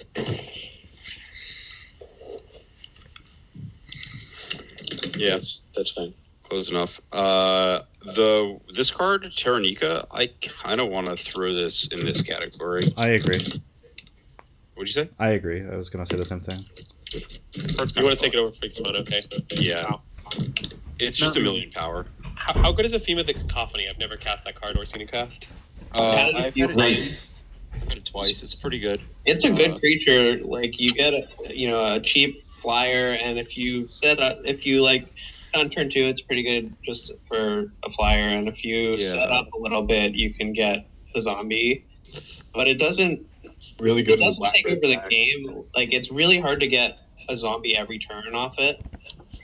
I think it's comparable to Horn Beetle. Yeah, reasonable. I've had it be very good, but I don't know about it versus like Banishing Light Apathy. But yeah, I think the black red beetle. Notably, the 1 toughness on the flyer.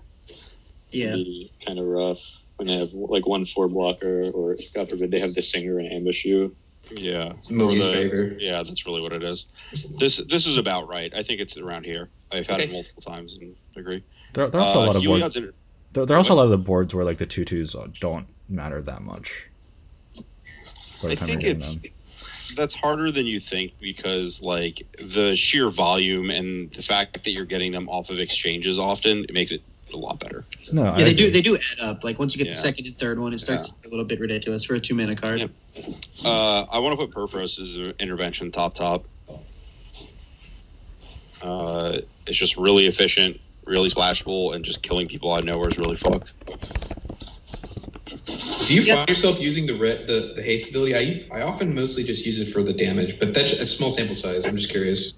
That's just how fireballs play out. Yeah. I've never made an X1 in my life, and I've had it like 10 times. You just I've almost died always twice. kill creatures with fireballs, except Austin, when you've had it lethal. 10 times. Where are you taking it? I was about to decide if I was taking it over Spawn or not, but it's around there. Like I think it's better than Terranica by a little bit, but Kraken is better, Phoenix is better, so it's a question of like, is it better than Spawn, basically?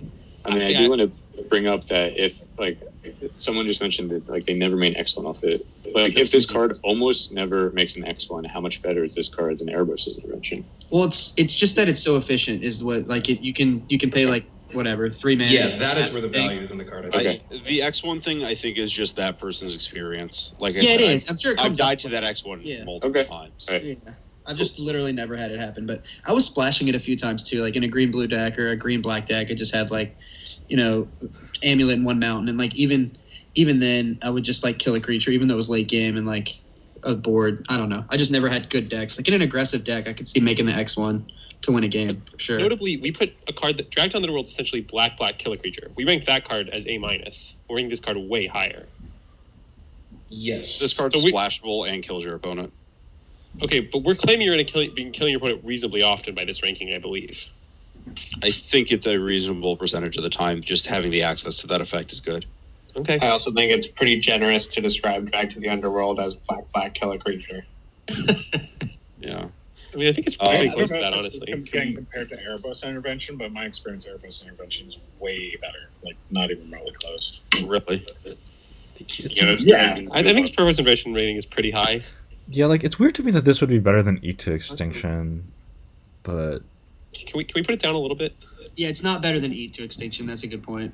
And I don't know about, but I mean, I'm taking Eat over Chimera for sure. But I mean, I don't know about we can put the Chimera at the bottom of this. That seems. Erebos' Invention, like being right that over- up. yeah, that Is that seems what that Rob's saying that? I think Erebos' Invention might be better than Final Death, Horn Beetle, and stuff. But yeah. Okay. Okay. All right, sure. He's White- intervention at top, I think. I kind of want to shove this top too.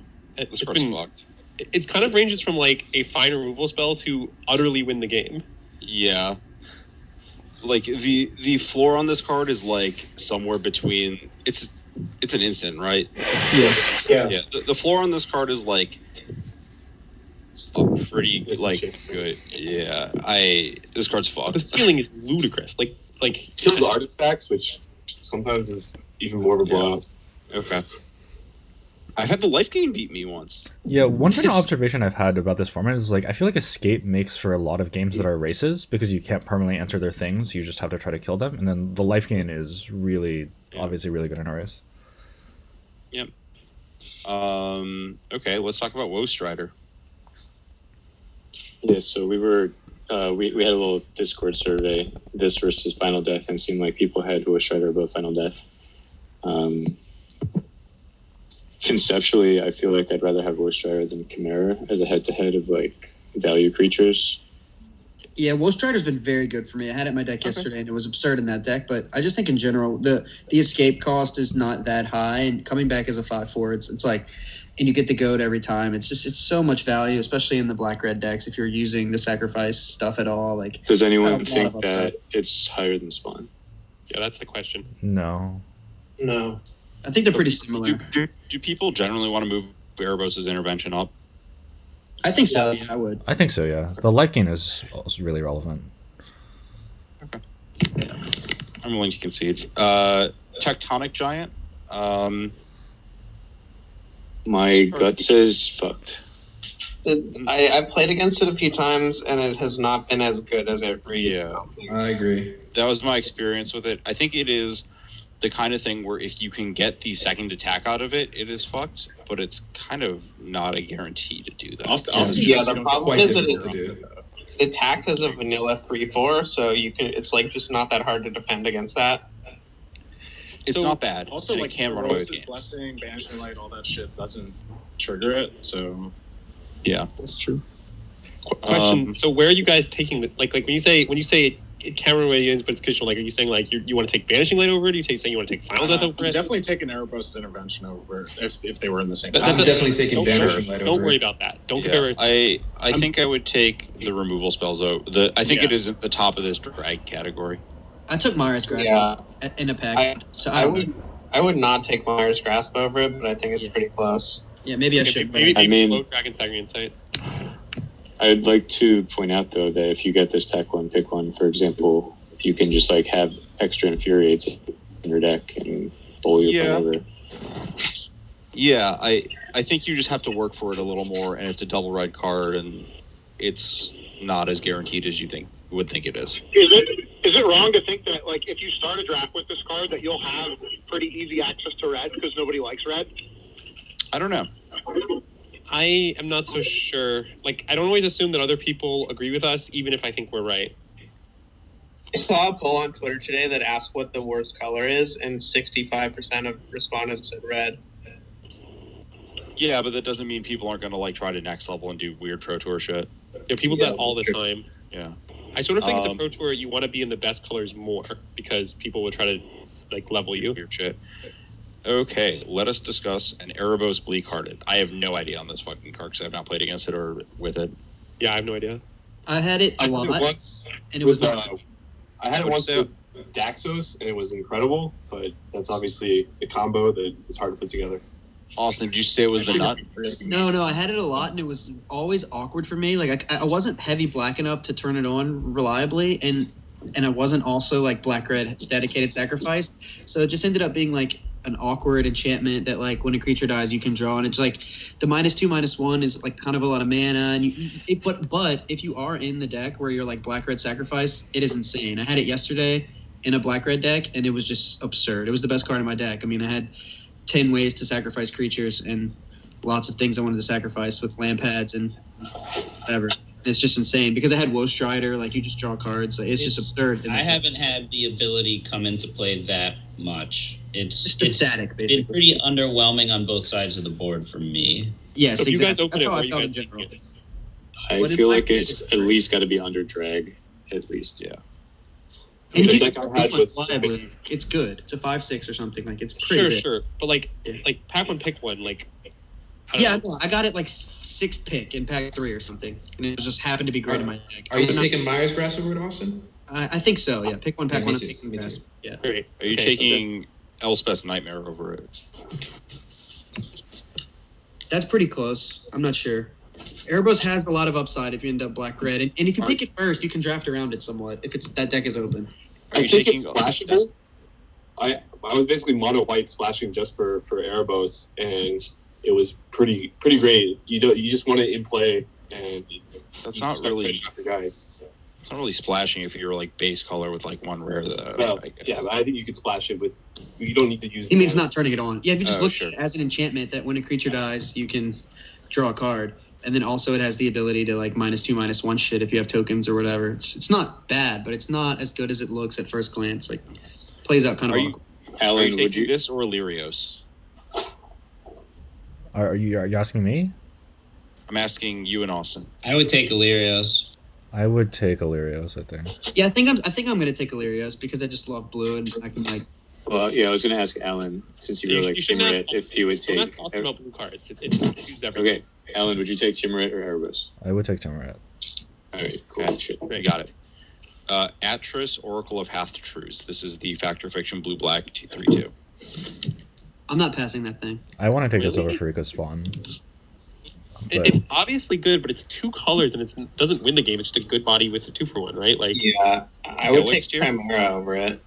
Like, it's 2 colors. Like, you can't. It is more than a 2-for-1. I've literally never lost when I cast it, and I've cast it like 20 times. Yeah, it is like the body is like very good. It's not like the kind of body you typically go to an Elvish Visionary. It's like a body they typically have to answer, and then it'll frequently draw you 2 cards. I mean, okay, sure, but like, do you like this placement? I want to place it higher. I don't know how much higher.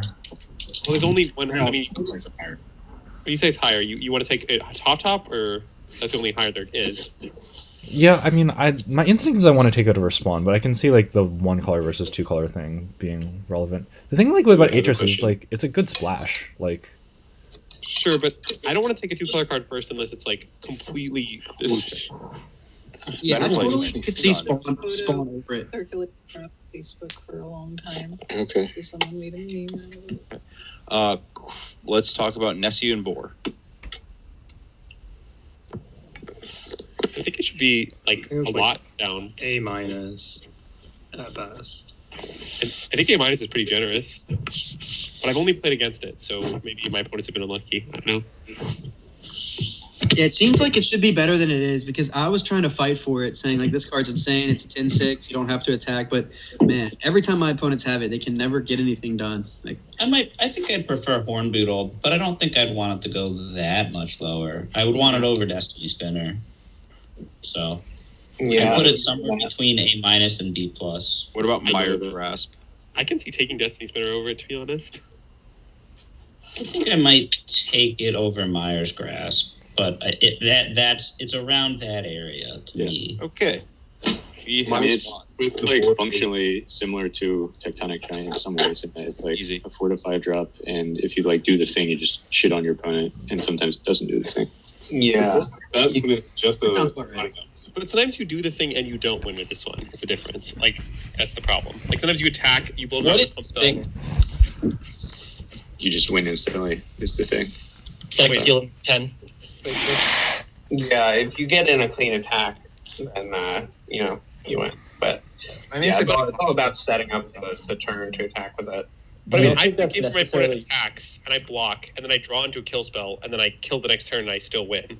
Like, Yeah. that's If that exact thing happens, you've done the exact not thing that you were hoping to happen. It's really sweet with a mirror shield. But that's like a problem, right? Like, the problem is that like sometimes you attack successfully and they block and you blow them out and you still lose.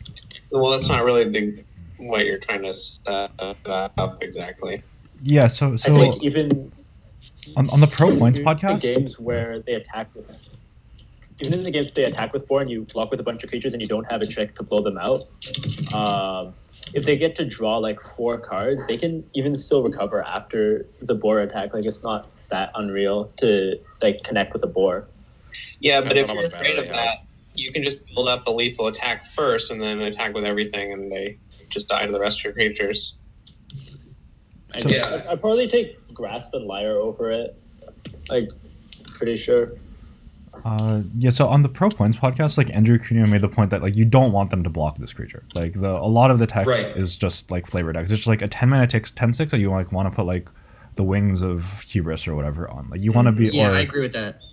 yeah, like you want to use Sleep of the Dead to like make it to like remove their blockers or whatever. Like you just want to connect with your 10-6, and that's what this card is. Yes, because Ty had it against me and he was ahead on the board, and like I didn't have very many creatures, but I would just play like one or two things, and like the one turn where I had only one creature, I was just praying that it didn't get removed, and it didn't. So like he would attack and eat my 4-drop, but then I would just cantrip with it, and then like eventually I just double blocked it and drew 2 cards and was at like 6, and then just won. Like I just drew like 5 cards off of it, trading like 3 drops for cards, and it wasn't that good. Like I mean, that sounds like a good report for the board and a bad report for the rest of Kai's cards. Yeah, it's true. He was like green white. I would also note that it is that I have seen people deck to it. So Sure. That's funny.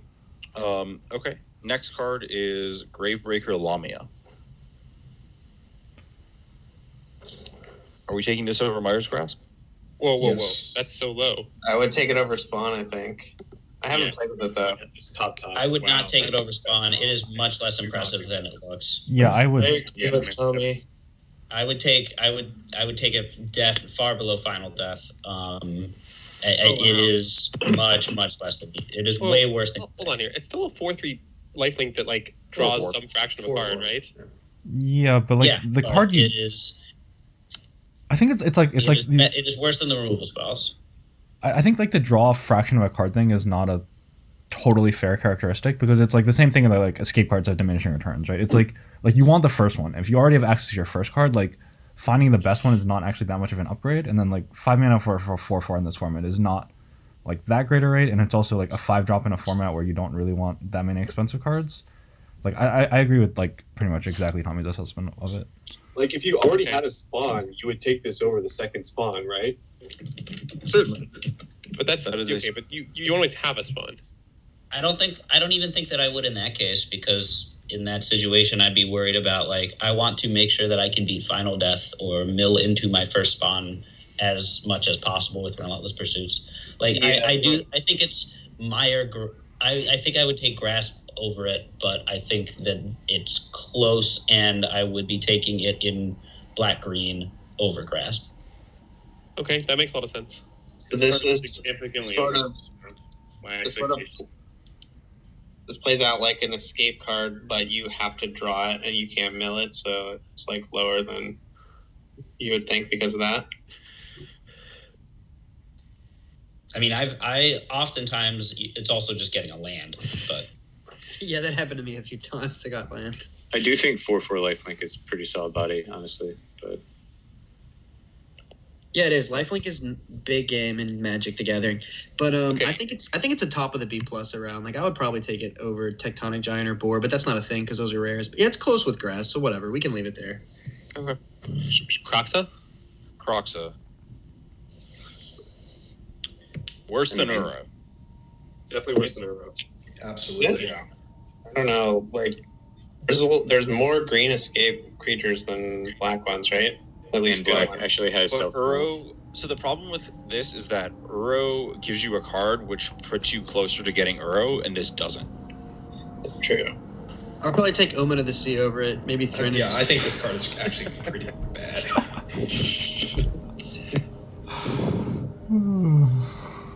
Okay, I will accept. I will accept. I should not first pick it. It's fine to be in like B+ ish. I mean, I'm kind of shitting on it a little too much because if you can cast it, I mean, it's pretty big. It's a 6/6. Like, I would take Warbriar's Blessing over it. I think this is all mania, and it's too low. Yeah, Yeah, I guess agree. I'd like to hear from people who've like I've had actually it played with the few card. times, and it was underperform every time. I always wanted to get the 5/5 back instead of this. What did you say, Alan? I feel like a lot of people who've spoken are not people who've like played with or against the card. I've played against the card, and it's just sat there in the graveyard. Okay. Rob, yeah, what was that's your happened to me experience? last time. Yeah, where would you pick it, Rob? My experience was I would rather escape the 5/5 than this. 5 cards is a lot, and it's just a 6/6 that domes them for 3. I don't know. I was not impressed. The 5/5 is Nightmare Charger. Yeah. Charge, Yeah, well. So, Yeah. Rob, where would you personally pick this card? Because you cast it a bunch. It sounds like. I would say like B's. It's very bad. Okay. Would you take Grey Merchant over it? That's a hard one for me because I've only drafted that card once. I would How about Threnody Singer? definitely Singer, not close. Okay. What about Fateful End. That's the red 3 damage spell. Probably around there. Yeah. Okay. Yeah. Jeez. Okay. Next card. Would you take Voracious Typhon over it, by the way, Rob? Yeah, but I'm like the highest on Typhon. I have 1 here. Okay, cool. That's fine. Nylea Keen-Eyed. This card has been very good. Very good. Yeah. Yeah. It's the ability that looks like it reads 2 and a green. Like, it's not Vivian's Grizzly at all. The cost reduction makes it effectively cost like 2 to use because you're just getting your mana back. And even if you miss, you're drawing a fraction of a card because of escape. This card's just really good. Like better than Spawn? I have not played with it. I've only played against it. I believe I have died more convincingly to Spawn than this card. But Has anyone cast Nylea? I have played it twice. I think it is probably slightly below Spawn. But I thought it was going to be much worse than it looked. I'm like, oh, make your creatures 1 less, Grizzly Vivian, and it was just definitely way better than that. You could double drop with like some really beefy creatures. It was quite Put it good. right with Thassaros is what it sounds like. Yeah, I think that it's similar to Thassa tier. That's about right. Okay. Thassa is certainly more infuriating. And notably, like early picks, I mean, it's kind of difficult, but those cards go way up in pack 2 and 3 if you can turn them on, like any of the gods. Like if you're heavy in that color, they become really good. Yeah, the 6/7 goes up when you had it. I had it, by the way, and it was just like bonkers. Like if you're just heavy green, then the card is just insane because it's a massive creature again. We get that. Yeah, I know. I just want to make sure nobody like passes it thinking it's just okay. Arasta, the Endless Web. This is the 3/5 enchantment I've spider. had this card. You should evaluate this card as that the text box is a 4-mana 3/5 reach. It makes tokens occasionally. It's pretty infrequent because a lot of the like spell effects in the set are enchantments anyway. It's good, but it's like I'm not really sure you take this card over Typhon. Like Typhon comes back. This one has reach. I don't know. It's close. Yeah, to that. I agree with Andrew. I agree. I had the same experience. Also agree. Yeah, my experience does match Andrew's as well. I think I'd still take it over Typhon, but I think taking it like right over Typhon is fine, but like that's around where it is. Okay, that's easy. Next card is. Yeah, I'd probably take it over Fateful End around there. Yeah. And this is fine. I don't know. Yeah. Bronze Hide Lion. This is the white green card.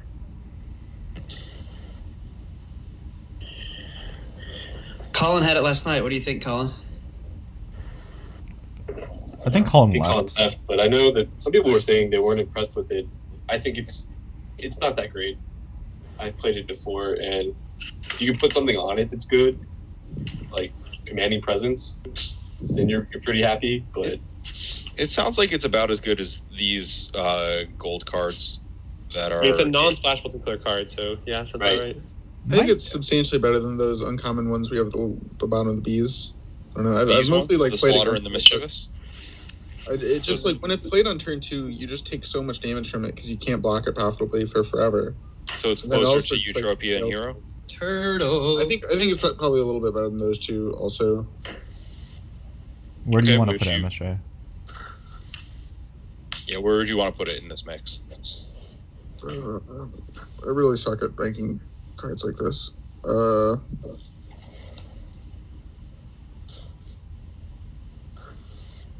Probably Okay. below Merchant and Singer. Okay, that helps. Easy. Okay, let us discuss Wavebreak Hippocamp. Well, I've had this card once. It was completely ludicrous in my deck. I won, I think, every single game that I cast the card. It was not that hard to set up a scenario where I was going to draw a card even if they had a kill spell. Like, I think it's very good. I pack one pick one it, ended up blue-white, and I don't think I ever drew a card off it. But my opponent did use a counter spell on it, which allowed me to top deck an Apathy next turn to kill them. You kind of have to be black or red. Yes. Yes, I agree with that. It is, like, sort of a multicolor card, but the card is, like, messed up in the appropriate decks. Yeah, I'm not gonna pass it for anything below Spawn, but I think it's right around Spawn. I don't really know which one. It's probably in this cluster of cards behind Spawn. I might take Wavebreak Hippocamp over Spawn, to be honest. I'm taking it over Spawn, I think, but I don't blame people that don't want to do that. But like, I Austin, I don't really like. I mean, Austin, What'd you say, Corey? but I don't like. I said it seems like some card that I should take over Spawn, given all I want to do is play Grixis anyways. I like all the blue black, blue red, and black red stuff. Yeah, then you should take it, Corey. It's absurd. It's so easy to make it work. Like, I think so cheap instance. Spawn is a lot better on this flash, whatever that's worth. I think it's also quite good in blue white because like the pump spells play so nicely with it. The blessing, the indomitable will, like it's so nice protecting it. But yes, start with mantle, but yeah. It does sound like everyone who's played just with gonna the pass card. the turn and just do it on your turn, like. Well, not if you're Myers grasping and shit. What if you just like get the cycle? Your indomitable will just says cantrip at the end of their turn. Like what the fuck? Yeah, I often don't roll it out. I mean, many times I don't roll it out on turn 3, even if I could, because I just know it's going to die. And you just set up a turn where you guarantee yourself 2-1. Yeah, I mean, with Black Omen, it's insane. With the Think Twice, Turtle, Blue Omen, like, there's so many cards it's just so good with, but yeah. I want to take a top. That's my opinion. It sort of sounded like everyone who's played with the card wants to take it over Spawn. Like, okay, this card has to be better than Atris, because seriously, like, this card takes over games to a ludicrous extent, and it's less multicolored than Atris is. I agree. Like, I would pick it over Atris. There's no way that, like, this card's below Atris. I don't know, man. Atris is a blue-black card. This card is blue-black or blue-red, so it's better. So, I mean, who has played with this card who wants to take it lower and wants to put it lower? Me. Okay. But I might be the only one.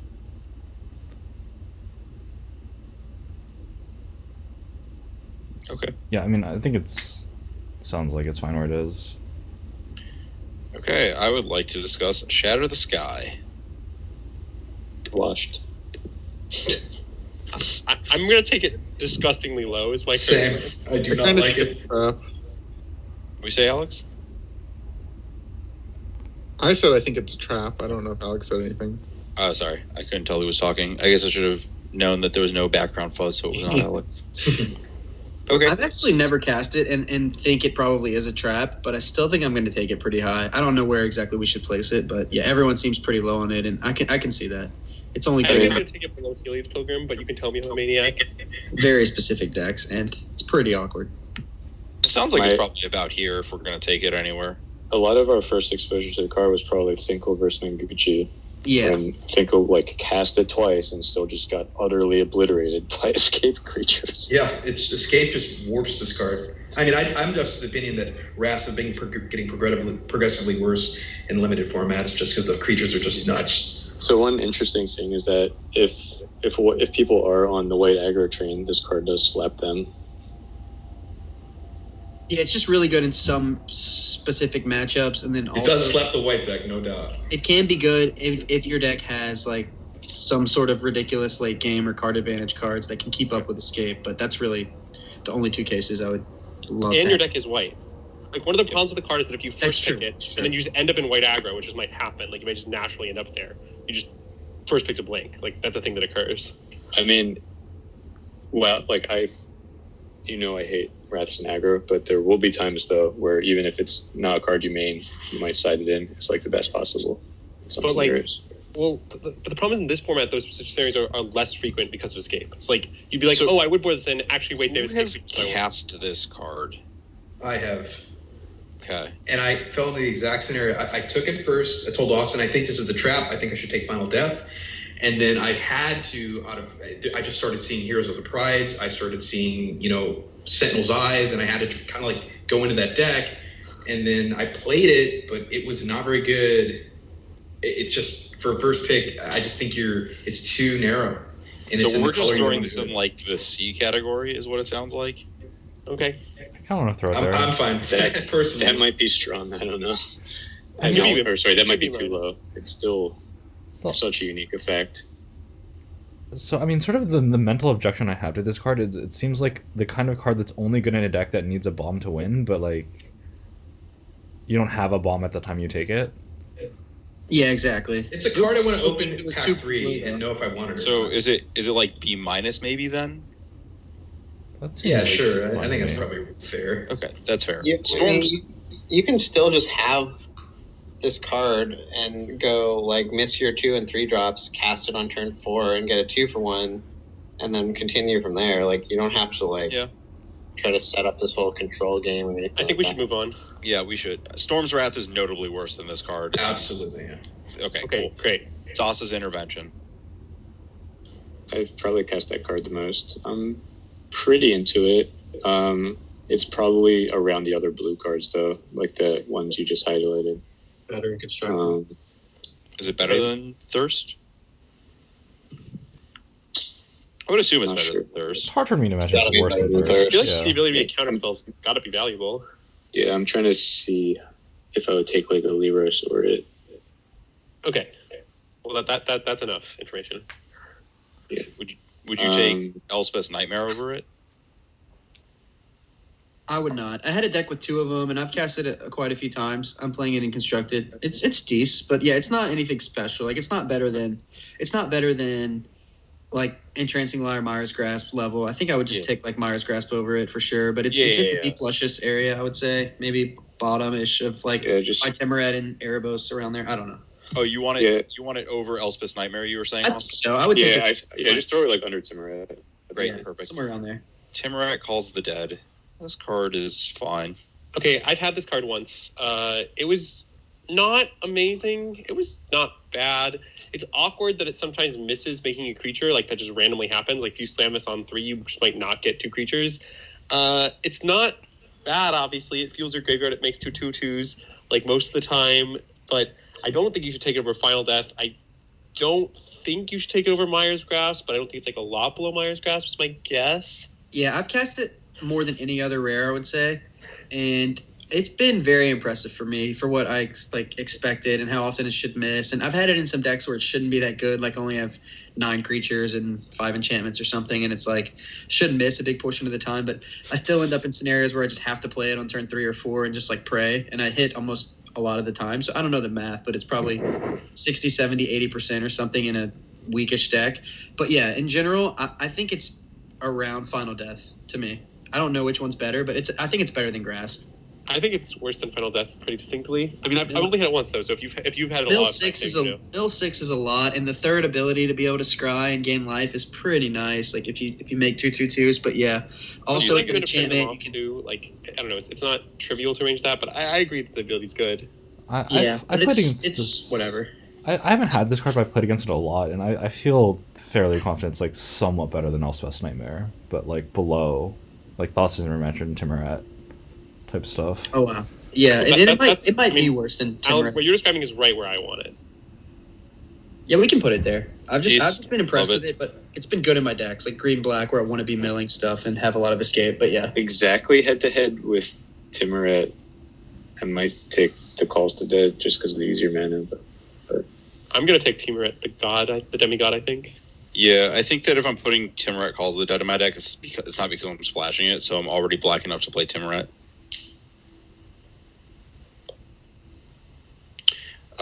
Okay, let's talk about the Woof Woof. Can I ask? So talk about one card. I have to go here, and I just want to talk about one card first, which is Storm Herald. I think it's kind of low.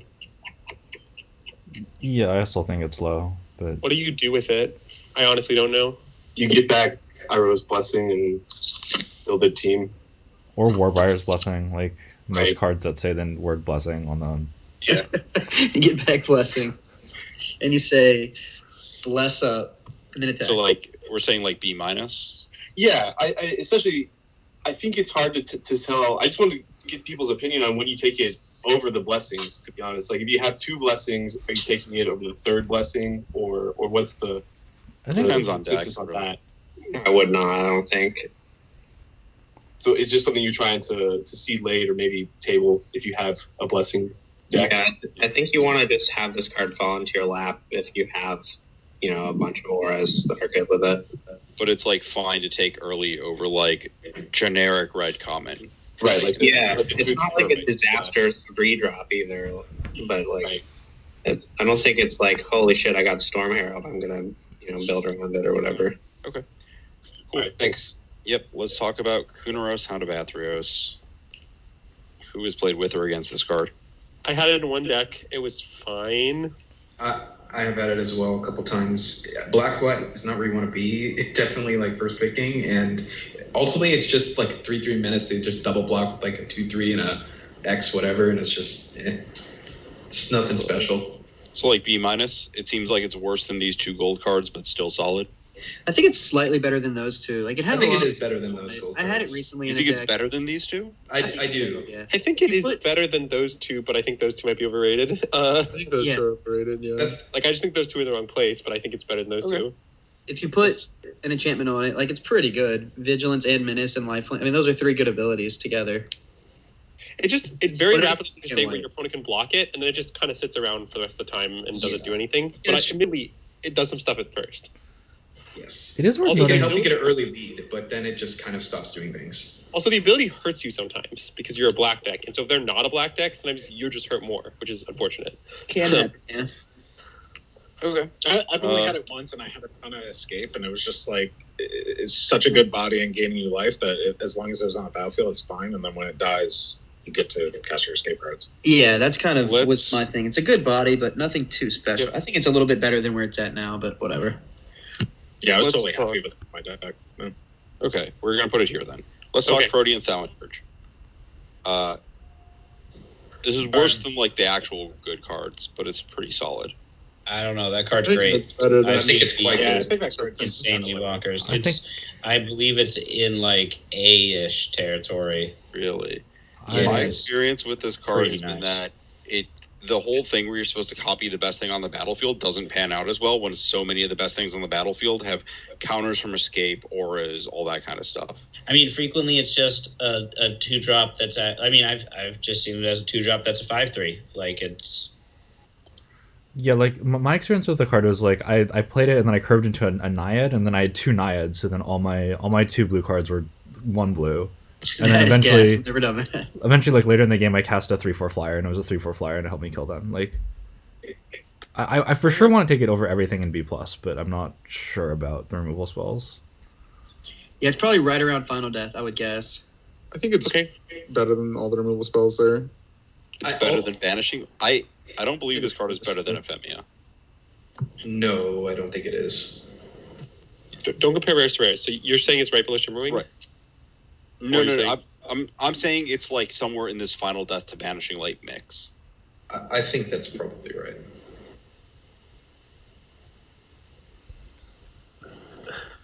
Sounds like Matt wants to take. Matt, how high do you personally want to take it? I mean, I haven't had it for a while, I guess, but I think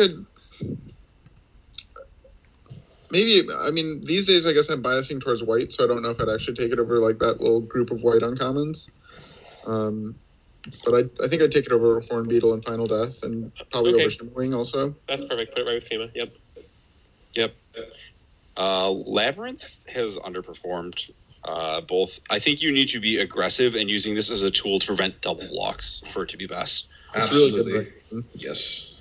I have mixed feelings on this card. When I've had it, it's kind of been awesome. Like the deck I had in it was really, really good, but colorless lands are so bad.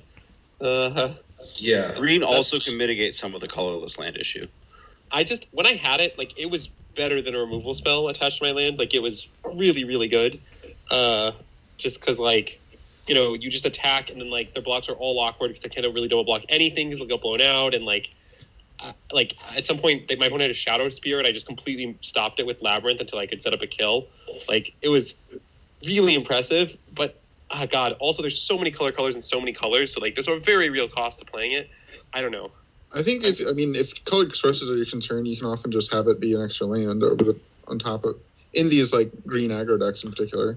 Well, the time I had it where it was insane, I was, to be clear, like a black-white deck. Yeah. But how much better does it get if you have the 3/4? Yeah. I don't 3/4 think doesn't fight well. I feel like it's a little bit better, but it is. Not a lot. I've never seen it fight anything, but is that a consideration? Not really. I've played against it with it before, and I don't think it's that important. Okay. So I think this card is worse than Destiny Spinner and Illyrios and Timoret. Yeah, I think it's not a lot worse than them, though. Right. I think it is better than these cards. I'm fine with it just being like by Thassa's Intervention right there. That's kind of where I want to put it too. Okay, perfect. Like I didn't know if it was better than Renata and Annex or worse than them. I'm planning to take it over them, I think. I mean, partially because it's colorless, but yeah. I think if it were not colorless, it would be worse than all the B+ cards. Yeah, if you know you're red, you should take an axe over this for sure. But you obviously might not know that.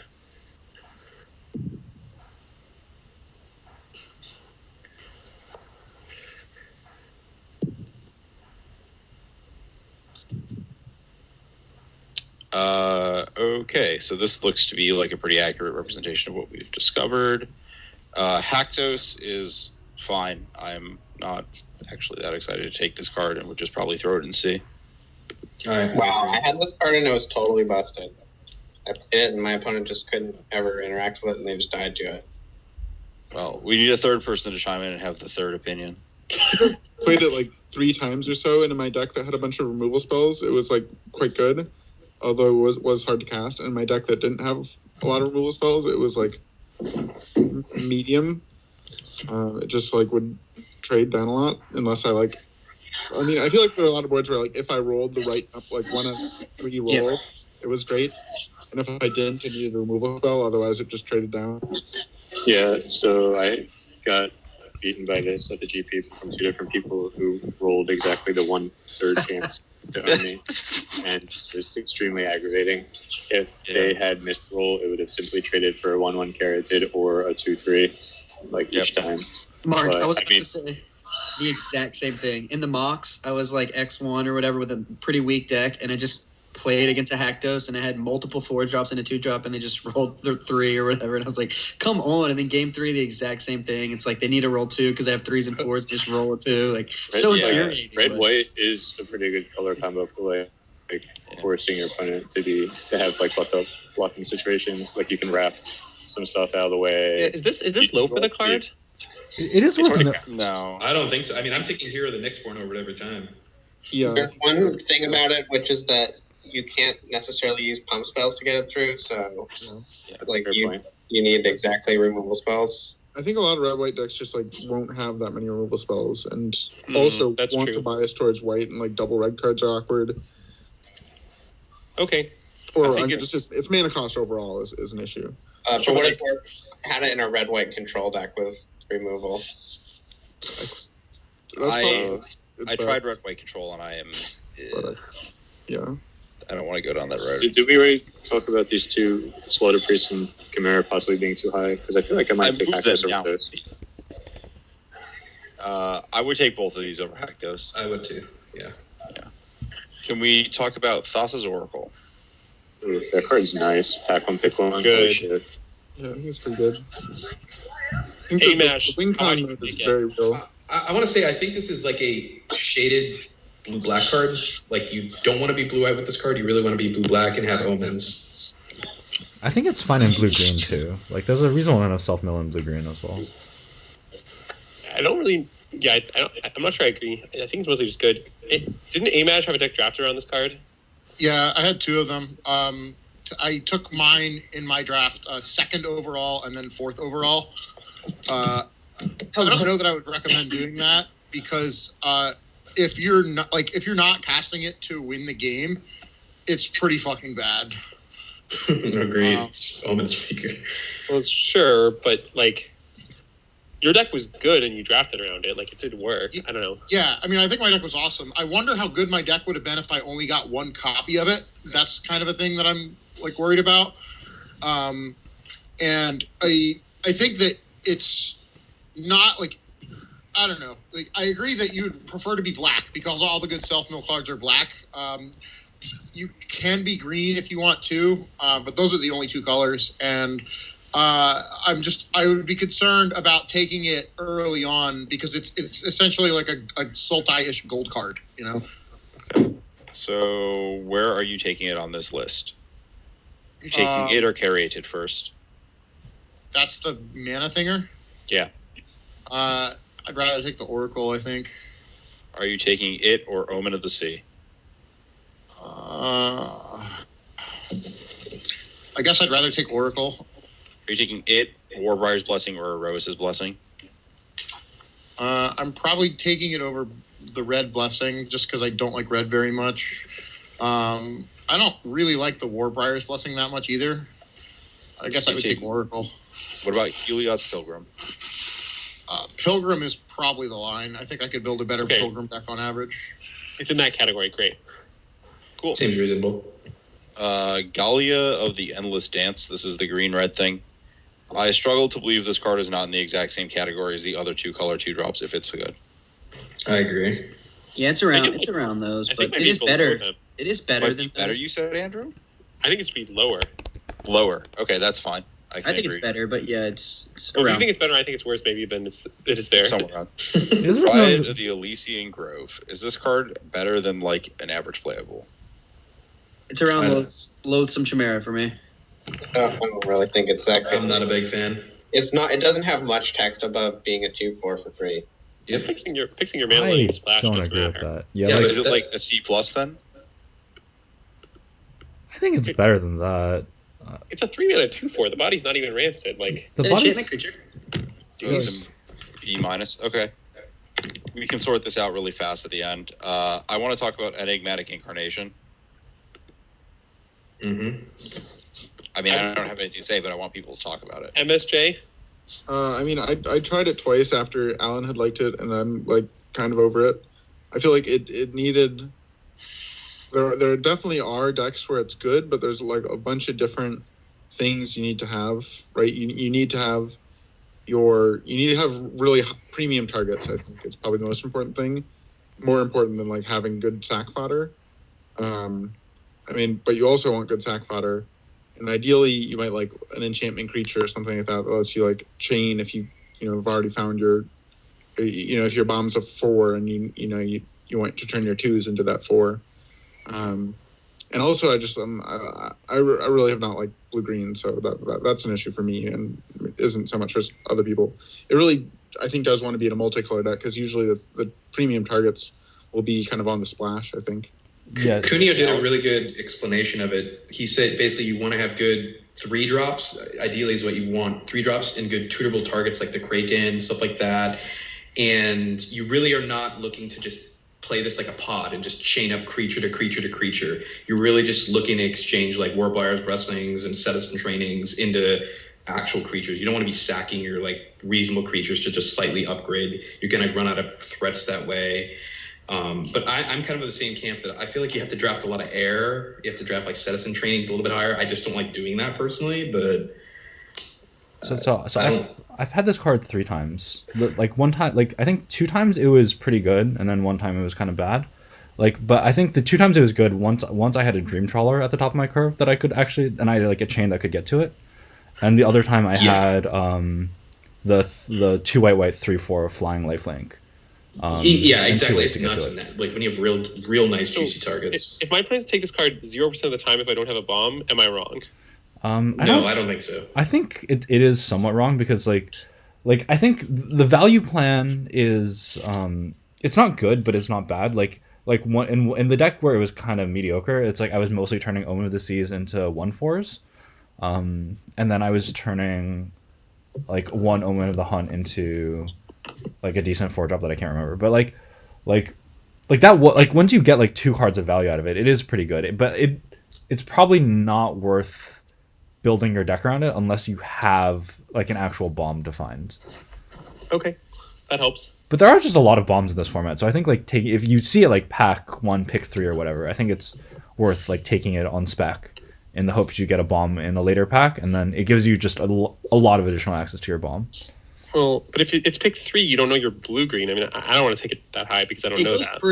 It goes pretty late. I think you'll get it like 5th or 6th too. Like, yeah, that seems people just don't take it. Okay, so it sounds like it's in this high C category. Sure. Okay, great. Treacherous Blessing. Anyone have strong opinions on this card being good? MSJ does, I think. Yeah, I think it's really good, but it's kind of a black red gold card. Like, if you're really aggressive, I don't think you need to sack it. But okay, how much better is it than Funeral Rites? I've had this card in literally black green like self mill, and it was insane for me. Like it was not merely good. Like it was very good. Like I acknowledge that like Funeral Rites is the same thing. Like I'm not saying that these are replaceable, but Like, I think this card is wrong. I don't know. Like, it I just had had no this card down. once too, and it was insane. I agree. Yeah, I think So it it should should- be like in the like high B or something. Like it's pretty good. Where's It's Thirst so Knowledge? easy to sacrifice. Well, it's not even that. There's like random incidental life gain you can get in other colors without even sacking it. That it's just good. You can kind of like time it well, where you just dump your hand and then the life gain doesn't matter. Life loss doesn't matter after that point. Yeah, when I had it, I usually would use Gray Merchant to gain life back, or I would just like play it on turn 8, and then it was just 3 mana draw, 3 no downside. Yeah, there's also Yeah, land exactly. pad and ways to sack it. So I think it's underrated from everyone in general, I agree. and it goes a little too late. I think it's probably in the B category, probably like below, like I can't. Someone's in a Yeah. kitchen, man. in the kitchen. Mute the fucking dog. I think this card should be like in the B category. I'm not sure exactly where, like maybe around the blue card draw, maybe a little lower than the blue card draw. Yeah, Like, that's where I yeah, was that thinking, seems too. reasonable. It's not a lot worse than Thirst for Meaning. Okay. Also, I think that maybe one thing to point out, the literal best sack outlet is Final Flare, because you don't take any damage at all, and you like get to cast your Final Flare and like catch up behind on board. That's really good. Just to clarify like, the rules turning and the downside into an upside. It's also nice for devotion for that reason. Like Gray Merchant and Catablibus both work well with it. Oh, that's true. Just to clarify that rules interaction, if you sack it a Final Flare, you don't take any damage, not even one? Correct. The spell is not cast until after you've paid all the costs. 10 costs for the first 7 casts. Yeah, that makes. Oh, where do we have funeral rites compared to this thing right now? Much lower.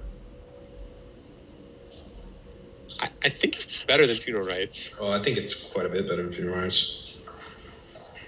Interesting. Okay. Do people have any temples are about here? Do people have any comments on any of these lower cards? Wait, can I comment on Eidolon of Obstruction? Yeah. It's good. Like, it's a great target for auras. It triggers your one-drop guy, Pious Wayfarer. Like, it's like a solid. Like, I think in a white deck, this card is like probably one of your best 2-drops. Like, and probably best non-hero one. Like, I dispute that claim. It is youthful night. Like, But it's an enchantment. no, it's it's an enchantment. It's also Youthful Night in a format where like white aggro is well, I mean white aggro wasn't like horrible in whatever the last set was, but it's like better now, I think. Also, like it's And in a there's an set where you aura often put auras on your like I had One a of which game where gives it vigilance too. you put Sentinels on this, you put the +3/+3 on this, like you put like it's so easy to just make like unstoppable. Like I think it's like pretty good. Yeah, I mean, if we're as high in Pious Wayfarer as everyone seems to be, like this is like the perfect partner for it. I guess my question is like, is it better than the 1/2 flyer? Like for these purposes, like how much better is it than the 1/2 flyer? Oh yeah, I think so. Yes. Is much better? Okay. I mean, Alan, once you have this in play, not only does it trigger the Pious Wayfarer, but then every subsequent Pious Wayfarer goes on this, and you hit them for 3 every time. It's unblockable. And it makes their Astronaut cost 1 more to activate. Okay, let's keep going. I think it's low right now. I think this rating of it is like underrates the card. Is a C+. I cannot imagine this card is higher than a C+. I'm taking my Pious Wayfarers ahead of this card. Okay, I guess that's fair. Okay. Also do that. It's just a high C+, I guess. Yeah.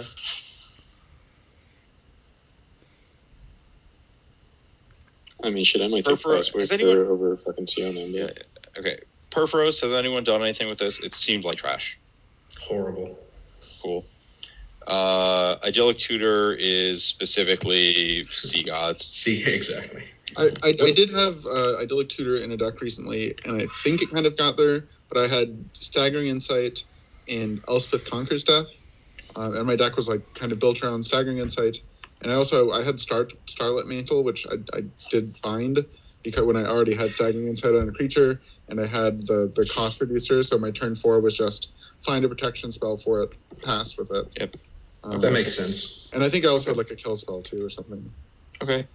I would like to move Allure of the Unknown up a little bit after playing with it. I think it's a conditionally fine card. What are the conditions? Look at his deck. Yeah, look at the deck I posted. I put Allure in it. The Sam. How many times have you cast Allure so far, Ari? I've cast it like once, but my impression was that it's a repeatable situation. What did you hit off of it? An assortment of lands and spells. Like 3/3? Yeah, I mean, yeah, but like my opponent just like killed my 3/3, and then I had 8,000 cards. Were you like ahead on board when you cast it, or like? I feel like in red black decks, like lands like 6 through 8 are like pretty useless. Oh, I was using all my lands because I had a million cards, but also because I was like flashbacking Ragehound and doing other stuff. Okay. I don't think it's anywhere above like this, but like, okay. Can we talk about I don't know, Nyx Plume Ancient? I don't know, whatever. I think intervention is maybe a little bit low. But I really don't like that card. I mean, it's like It's split a great card. sideboard card. I mean, Yes, split card. yes. It's split card like Plummet and like, but like the draw 3 lands mode for 5 mana mode is not bad, especially if you're splashing. Like I feel like it's like a stealable card. I think it is bad unless you're splashing. Why do you want that? I guess you probably don't want it in green white, but like if you're like a slower green deck, you just hitting your next 3 lands like 6 through 8 is so you can like flashback Typhon or like. I mean, I agree it's nice with specifically Typhon, but like I feel like the average green red deck doesn't want this either. Like it seems like if you're a splashing green blue like Alan Wu deck, then you want this, and if you're not, you don't, right?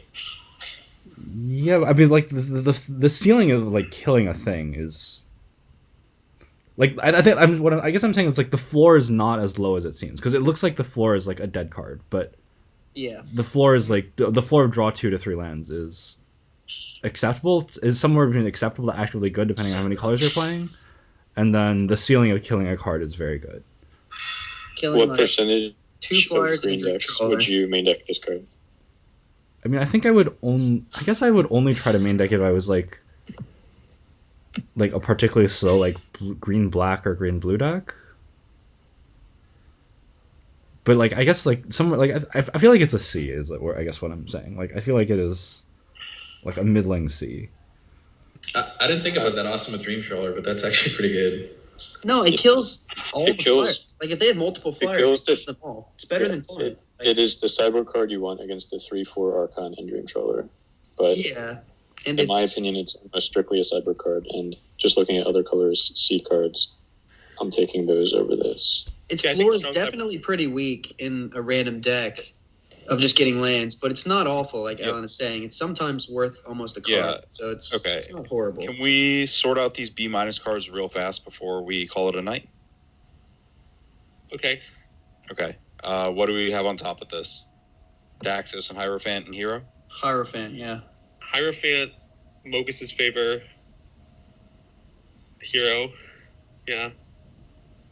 Daxos also probably up there. Mm-hmm. Yeah, above those gold Nyx Herald? Actually, I like that green fight guy kind of a lot, too. I think it's above, like, favor. Yeah, it could be up there. Yeah, that's fine. So favor seems like it's slightly below these 4? Sure. I agree. Yep. I would like to put Nyx Herald with favor. Yeah, that's fine. That sure. I would like to put... a little high for it. Okay. I think that these 2 gold cards are noticeably better than these 2. Maybe the Warden's probably with them, but Siona is noticeably worse. I think the Warden's with them. Okay. Sure, they're about like that to me.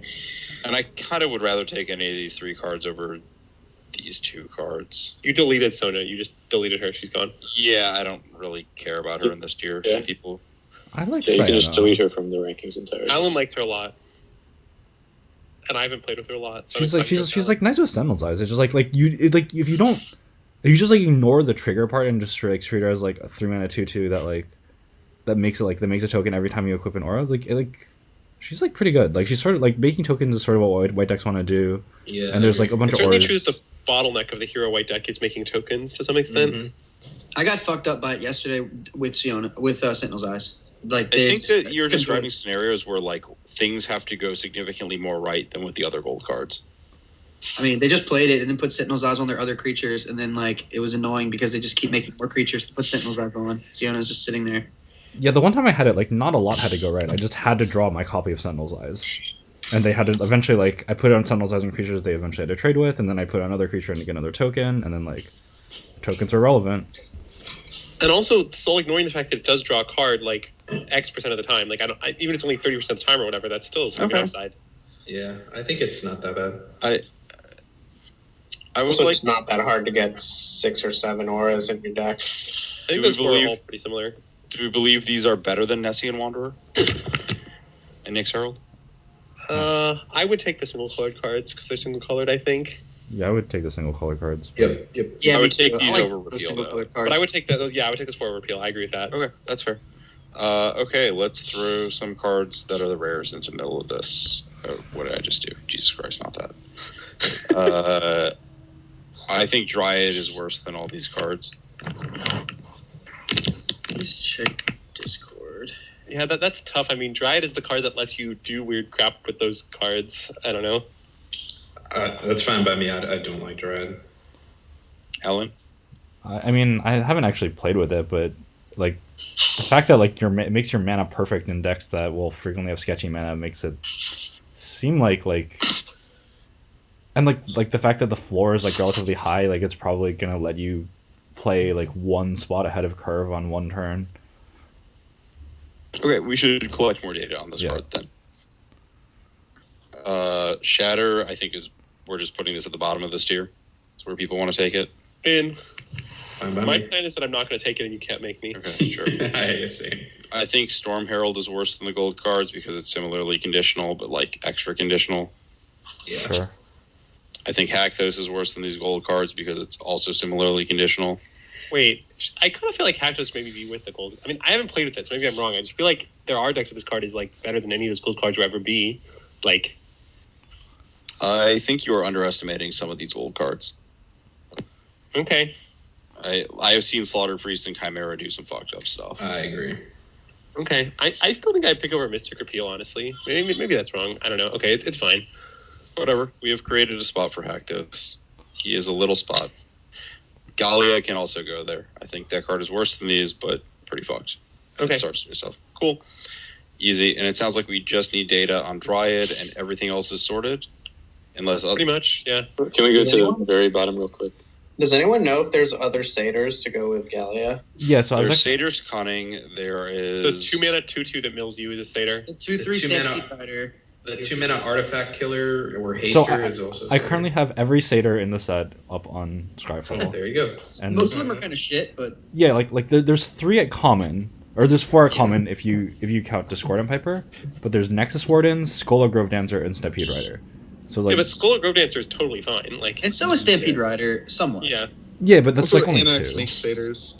Ooh, that's a real nice one. Yeah, all the tokens are satyrs. Yeah, there are a lot of Annex specifically that's messed up. Oh, Hero of the Revel is a satyr? Oh yeah, also? sorry, I sort of skipped over that one. Yeah. I think so. Wait, maybe not. It is a satyr. No. No, Heroes of the Revel and Irreverent Revelers are both satyrs. Yeah. And Hero of the Revel also makes a satyr, so that's 2 separate. That's 7 power of haste. Yeah, it's mostly the ability though. Getting to draw a free card is like that ability is pretty. It happens a lot. Okay, It happened to me a few times, and it's annoying. Yeah, I've had that ability come up. I've just never seen the satyr ability come up. So I was wondering.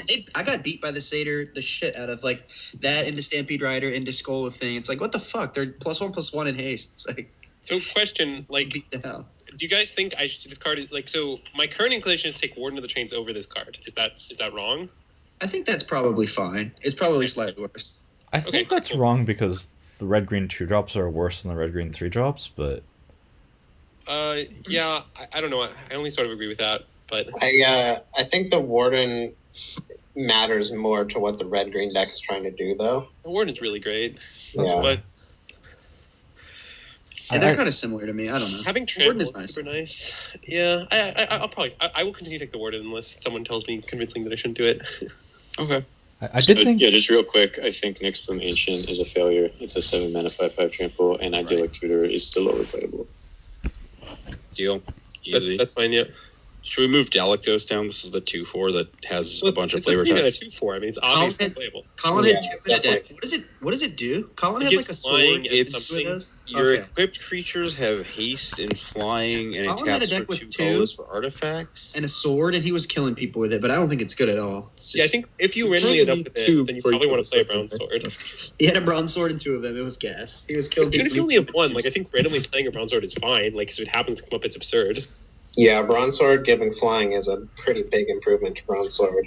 And haste. Like, Okay, And haste. Haste is Cool. nice. I think that was it. I guess. Cool. Cool. That sounds like we have met the limited. All right. Awesome. Cool. Thanks everyone. Good. Night. alright, good night. Night, everyone. Thanks. Later. Peace.